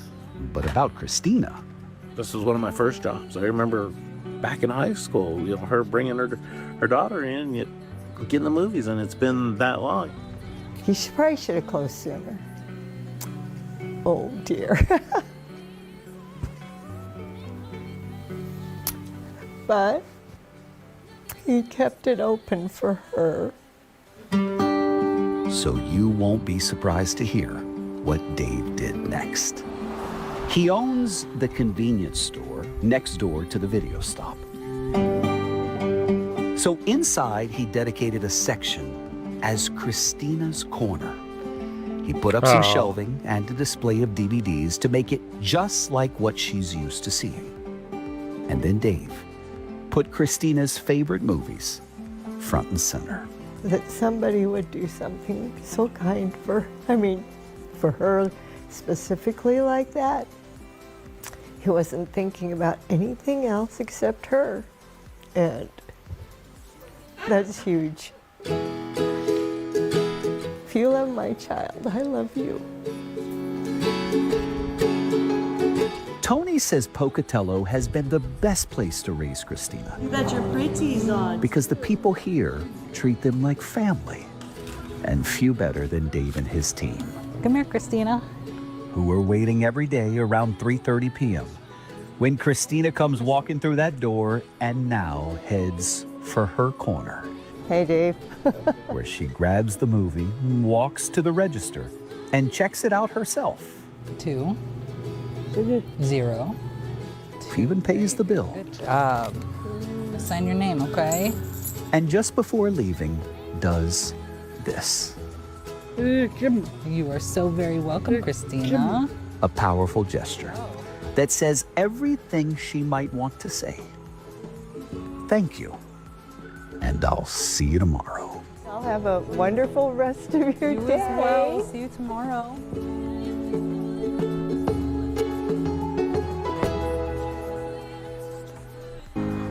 Okay, good. I'm not crying, you're crying. Kevin Hart, first off, And then we'll go from that to this. bigger and blacker than you. And unlike you, my shits don't sink when they're in the water. Yes, Kevin looks like one of my shits, and Jeff Ross looks like one of my livers in 20 years. Yeah, sit down, bitch.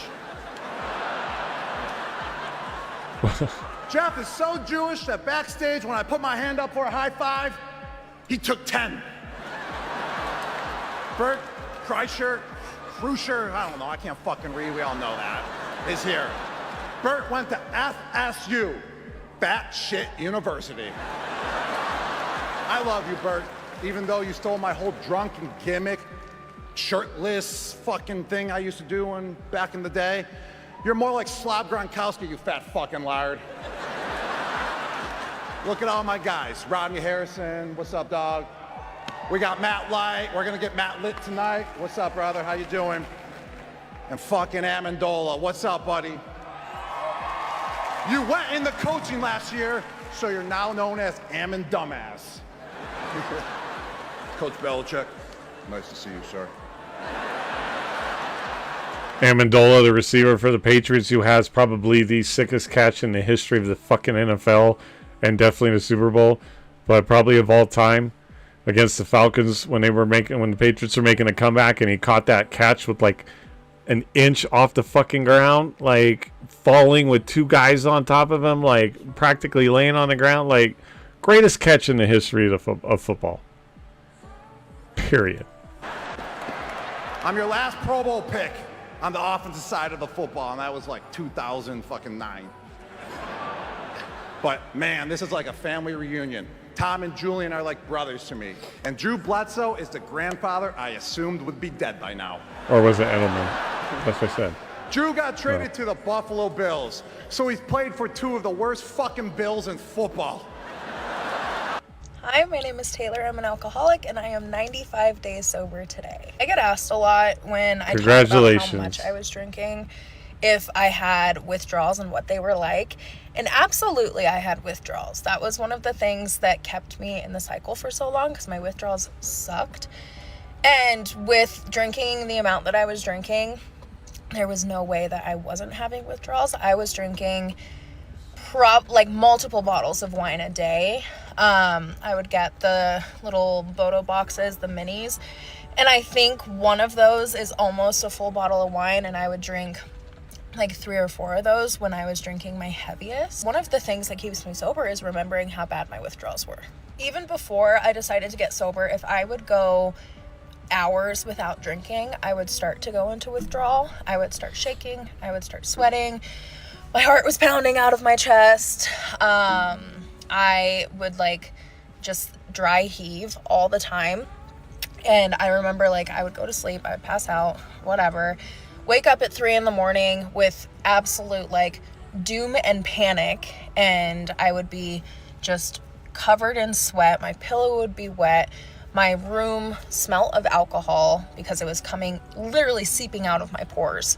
And I would just lay in bed and just gag and dry heave. And I knew something that would help, and the only thing that would help me get through that is if I went to the kitchen and grabbed a drink. And I stayed in that cycle for so long. I would wake up, and this was like, I had been a morning drinker for a while at this point, and I would wake up, I would be so miserable, like literally a zombie.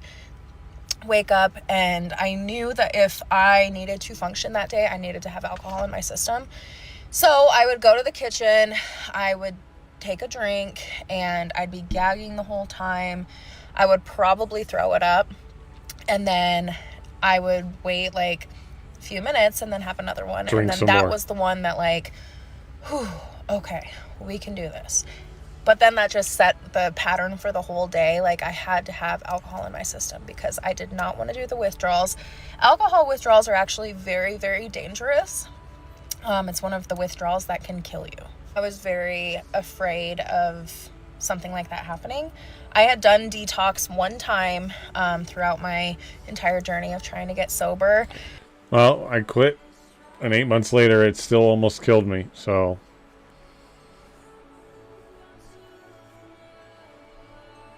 I did a medical detox, and then everything else, like, I just did myself. I took medicine that I've talked about before. I took naltrexone, and that actually, I feel like, really did help me with my withdrawal symptoms when I finally decided to get sober.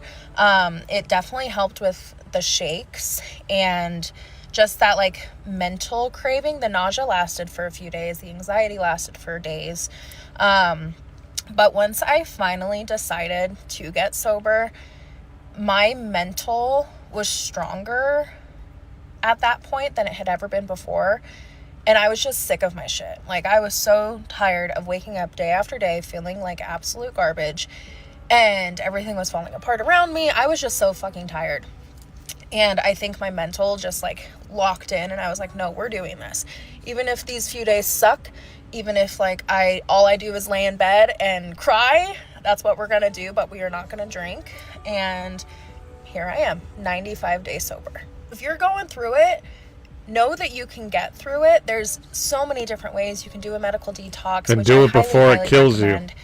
I probably should have done more. Because I can before. guarantee you that she didn't have to go through any liver problems, or she would have said that.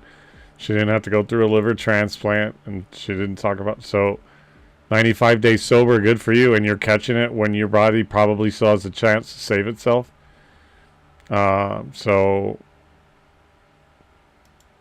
But yeah, I definitely recommend going to a facility so that you can be safe when you're coming off of alcohol, because it is so incredibly dangerous and it's such a slippery slope. Just know that those symptoms is your body reacting to the poison that you have been putting in it for so long, and your body's like, I don't know what to do without this. And I feel like you have this to is exactly what I was saying, push the battery through it, acid that your fuel body... yourself in the right ways, drink a lot of water, rest. Like, if you don't do anything while you're coming off of alcohol and detoxing other than sleep, that's okay. Like, allow yourself that, give yourself permission, and let people around you know, like, hey, I'm really gonna be irritable. Hey, I'm really gonna feel like shit. I need your support. I need you to kind of pick up some slack for me, because I'm going to be going through this, and I need help. You are capable, and you can do it, and it's so much better on the other side. Hi, my name is... Yes. Next, I have Jose Elizondo. You know, if people don't get taken away from you, yeah. Sovereign citizen free man tries $3 payment trick to my settle Christian fine. name is Jose, and my family name is Elizondo. I am the bidder today, and respectfully ask the issues to raise. Wait, Mr. Elizondo, wait. Jose Elizondo, I show that you have one case pending, and that is expired registration. Do you understand that's the charge that is pending against you? Yes, I understand, but respectfully. Okay, sir. Okay, hang on. There's several steps we need to take over. Were you able to hear my explanation about defendant's rights and options that I went over at the start of court? Yes. Do you have any questions about those rights or options? Yes. Go ahead. What's your question? Okay, respectfully, I haven't received my documentation that I requested in a timely manner to proceed today. No. What is your question? No, Mr. Elizondo, no. What is your question about the rights and options that I went over at the start of court? I have no questions regarding that. Okay, then to this charge of expired registration. Actually, I'm going to stop and say you mailed in payment. I did.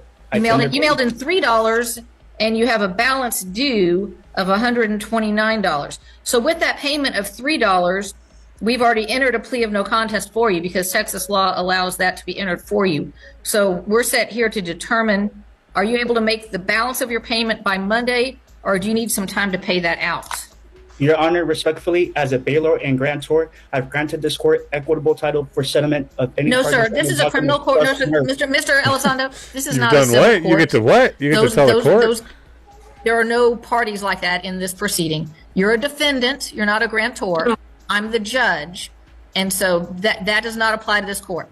You may have read that might be something in a civil court. That does not apply here. So my question to you, sir, is since you've already mailed in payment and indicated a plea of no contest by mailing in a payment under Texas law, can you get the balance paid by Monday, or do you need some time to pay that out, or do you have a financial situation that you need a financial packet? Your Honor, for the record, respectfully, I am a Texas common law free man. I do not participate in corporate Ponzi schemes that require me to have registration. This is not that, sir. Mr. Elizondo, stop. Mr. Elizondo, stop. This is not the time to make a statement. You see, we have like 12 other people who are set here. You're set on a criminal charge. This is not time for you just to go and make a statement about a civil matter that it is not set in this court. So are you saying that I don't have civilian due process of law? No, but you're not. This is not a civil matter. You're raising terms in regards to this as if this were like a civil lawsuit. This is a criminal charge. Where it's not criminal, Your Honor. Yes, it is, sir. This is a Class C criminal charge in Texas, displaying an expired registration. That is a Class C criminal charge, and you mailed in partial payment. So I'm trying to determine, are you able to make the rest of your payment by Monday, or do you need some time to pay it out? I have the right to equitable title for this settlement or any charges on the doctrine of trust merge. This is not a matter of a title to a vehicle or anything like that, sir. You seem to be confusing some civil law. Well, I have some confusion because on Supreme Court case law, Murdoch versus Pennsylvania, they clearly state that you don't need registration or insurance for private personal travel, and I don't consent to any corporate Ponzi scheme. Okay, well, this has nothing to do with the corporation. This is a Texas charge, and you've already mailed in a payment for this. So you've indicated a plea of no contest. Are you saying that you're not pleading that then why did you mail in $3? As a bailor and grantor, I gave Mr. Elizondo, stop. Mr. Elizondo, stop. Mr. Elizondo, shut the fuck up. Why did you mail in $3? Because as a bailor and grantor, I have granted to this court equitable title for settlement of any. No, sir. We do not settle. Sir, like, what are you even saying, bro? There's no party in a criminal charge that's called a bailor, and you cannot claim a position that is not one in this court. Your Honor, there's no status of bailor. Are you giving me finance? No, sir. Listen, I need you to listen to me. I need you to listen to me. There's no status of bailor or grantor in this criminal court. You may have read some cases in regards to some other. Yes. Next, I have Jose Elizondo. God, I hate people. I don't know if you remember me at the Planet Hollywood in New York City. You walked right by a U.S. soldier, and you noticed how disappointed he was when you walked right by. He was trying to get your autograph. You actually turned around and you made sure that he was the very first one. Okay. Later on, you took a picture with that soldier. I have that picture with me right now after 20 years. Can you please sign this for me? Yeah, sure, no problem. Guys, I'm not gonna do this for everybody. But this is a 20-year story. I think it deserves at least 4-letter signature, so.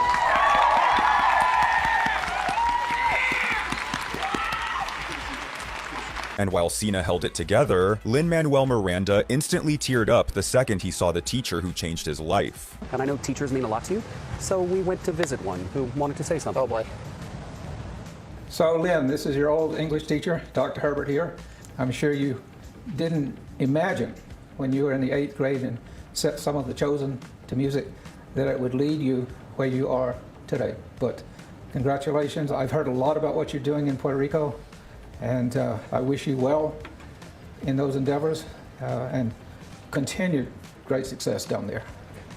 I love it. We got feel-good TikTok Yeah, night. Dr. Herbert's the reason I'm sitting here talking to you. He was the, I was writing I wrote a musical instead of doing my homework for his class in 8th grade.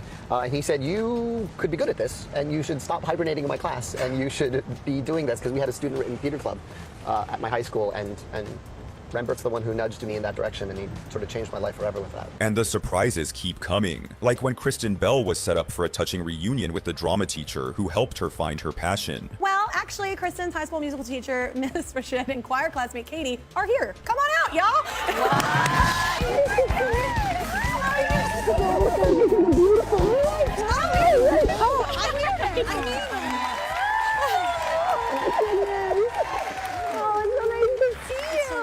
To make this special because we know that show is important to you, so we brought back a couple of your faves. Nice. But thank you so much, guys, for taking the time. But singer Benson Boone clearly did not expect to see his ex-girlfriend standing in the crowd at his own concert. Was your name Casey? Bro, I dated you in 8th grade. I think you were in 8th grade. I think I was in 7th grade. That's crazy. I came over here and started singing, and I saw your face. I was like, what? Casey? From middle school? Do you live here now? That's crazy. What are the odds of that? Well, very good to see you, Casey. I hope you're doing well. And then Harry Styles had his own surprise during a show, spotting an old friend in the crowd and instantly joking around like no time had passed. I have a friend from school in the audience tonight called Jack Robinson. I was about 14 years old. How tall were you? And Jack Robinson stole my girlfriend. So, if he's still here at the end of the show, feel free.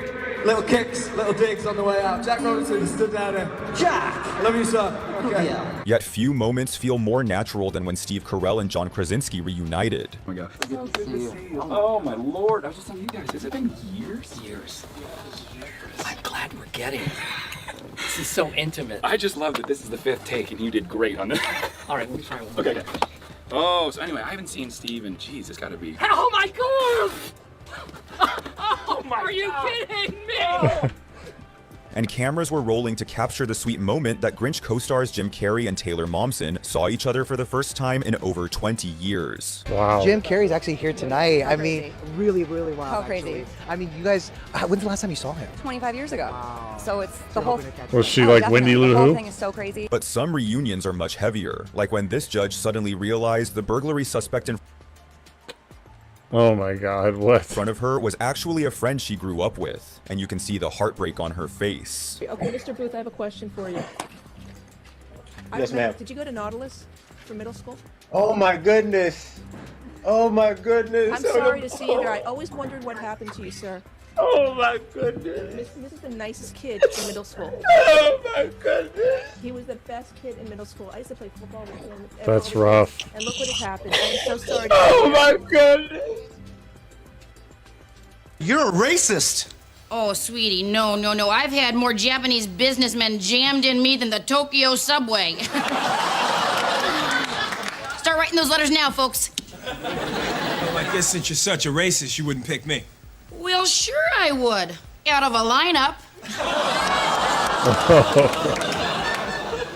You know, these reality shows are all the same. The brother always gets kicked off. Oh, that's not true. Not on Cops. You people are all over that show. You know what? I'm sorry. I don't think this is gonna work out. You see, Santa doesn't like people who are Jewish. And do you know why? No. Because your people killed Jesus. I'm so sorry. Bye-bye. Everyone knows that Jesus was Jewish and the Romans Deck the crucified halls with him. boughs of holly. You No. You can't see him. See, we'd like to keep him sober. And here at Betty Ford... Okay, I can only take so much of that. Oh, you've got to be kidding me. Well, that worked. Huh? You can't sit on the stairs.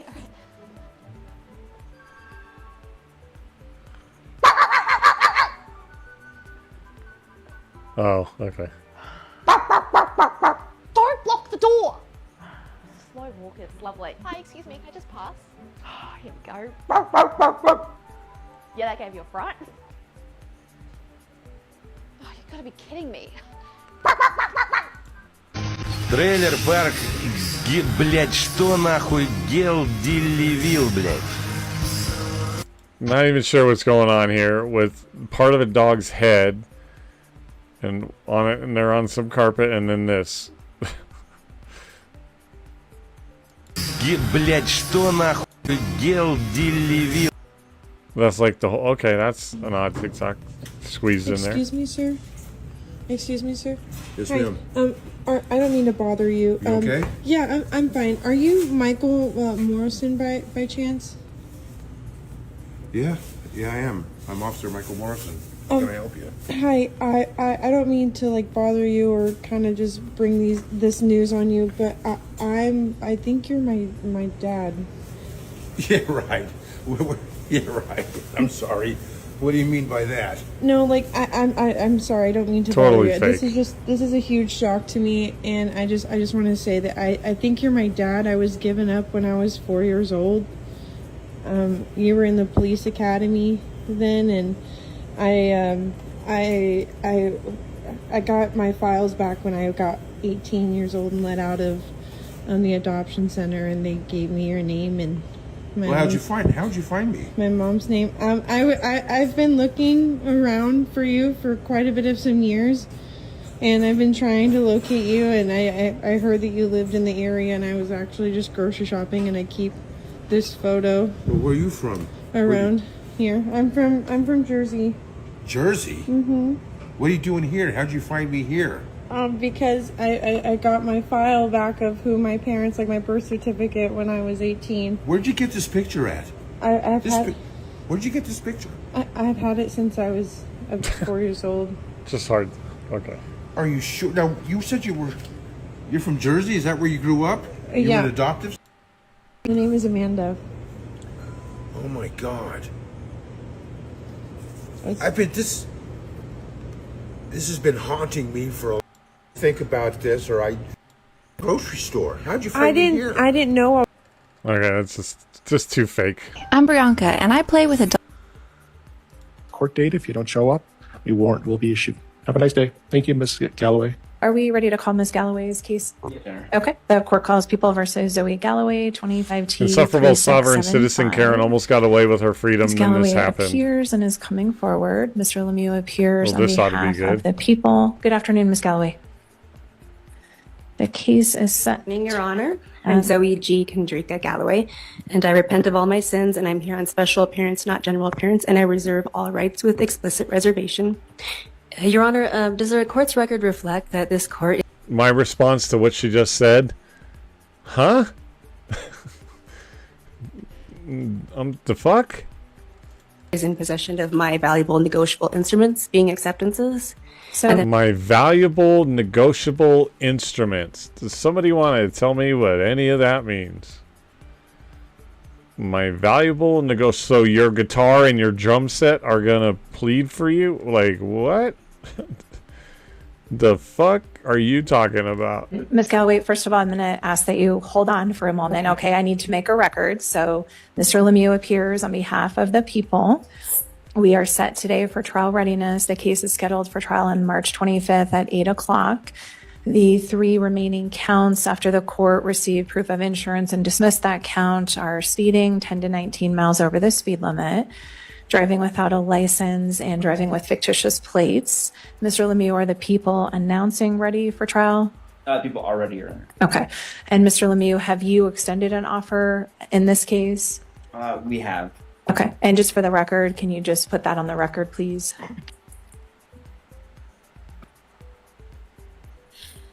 Your Honor, how is it that this court can retain custody of all the discharge instruments being my negotiable acceptances, yet still attach charges to my physical body when discharge has already occurred?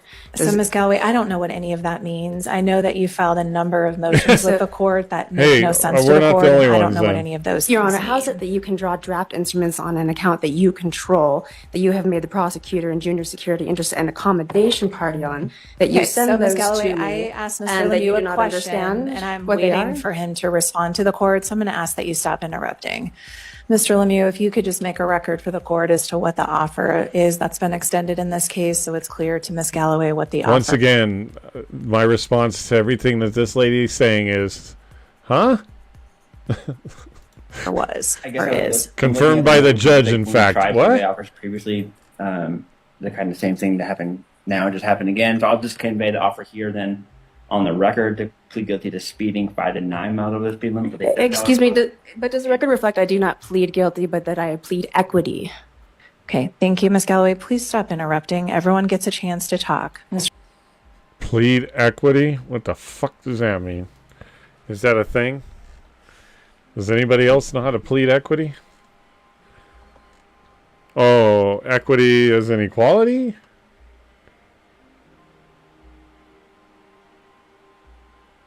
A plea in equity is in the common law is a statement of facts raised by a defendant which operates as a defense to an equitable claim raised by the plaintiff. That statement alone right there just is confusing in itself. What the fuck did I even just read?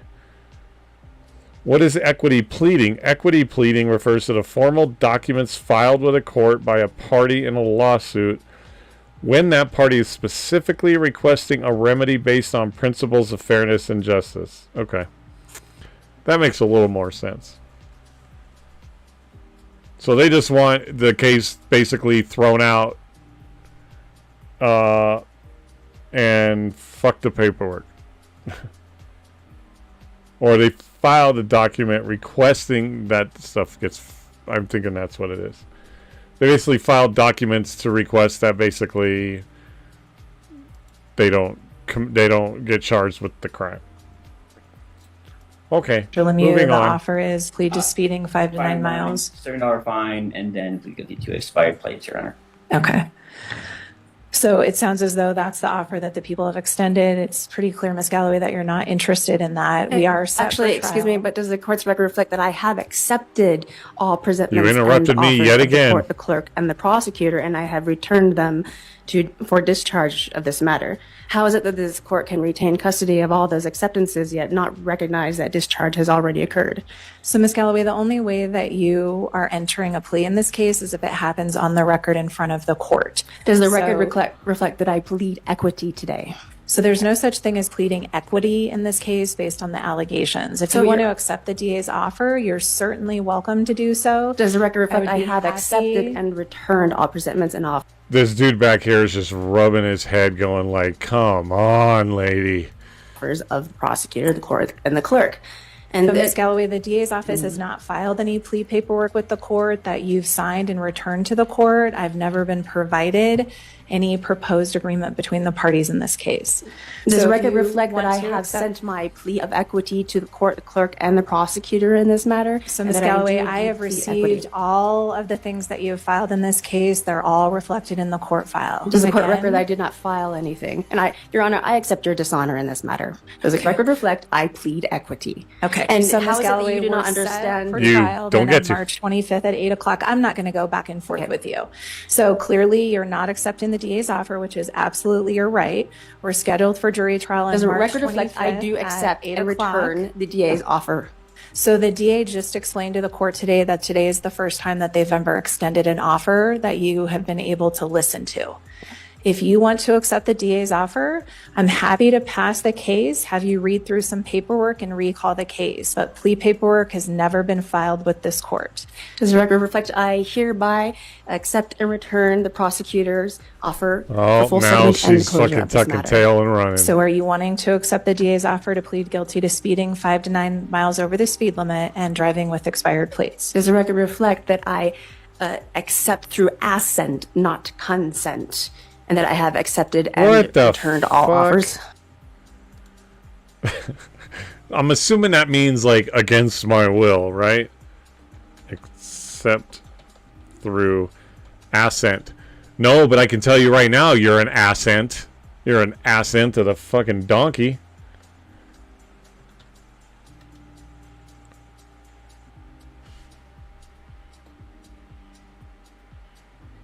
In complex world of law, assent is simply the voluntary, willing agreement by one person to the proposal in another. It's the yes that turns a simple conversation into a binding commitment. So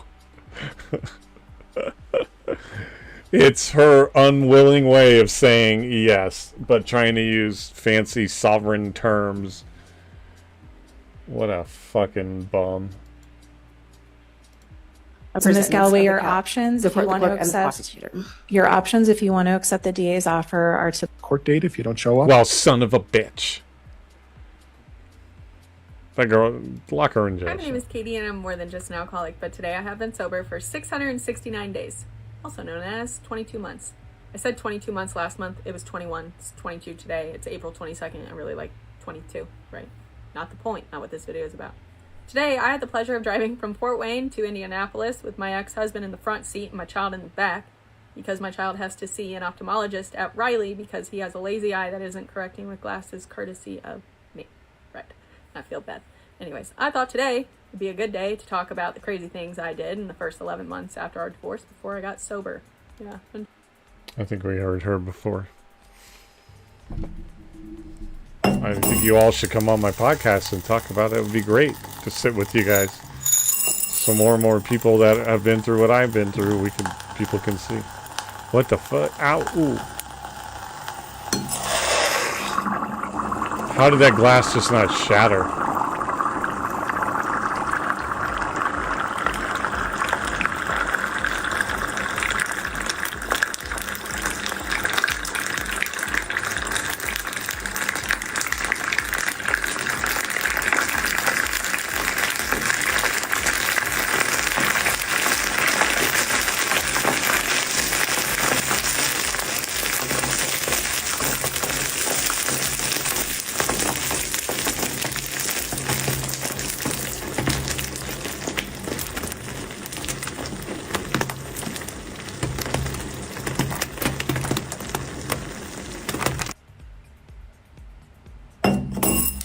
Okay, that was pretty cool.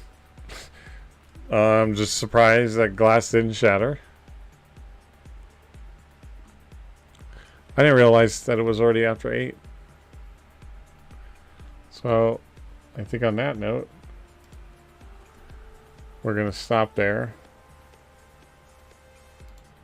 Haven't heard anything from Tyler or seen him, so I'm probably, if I don't hear anything, we'll maybe start out on Borderlands and then do some Dune tonight. But we're going to stop there. Let's find someone to rate out. Hey, miraculously, no one on YouTube. Probably never will.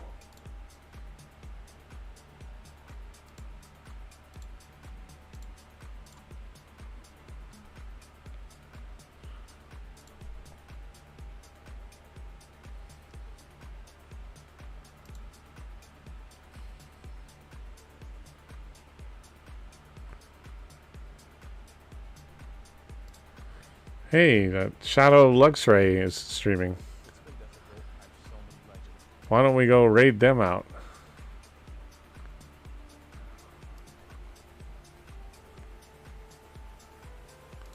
Although it looks like they're playing in the screen that I have, like my chatting screen.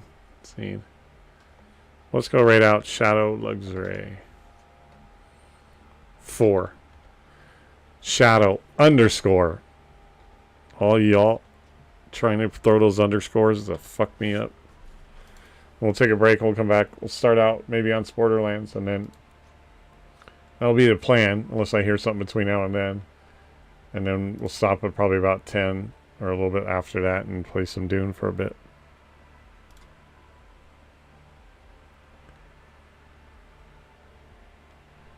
It was like tonight was like a lot of courtroom sovereign weirdos and emotional TikToks. Wow, nothing went together. Okay, we're raiding out.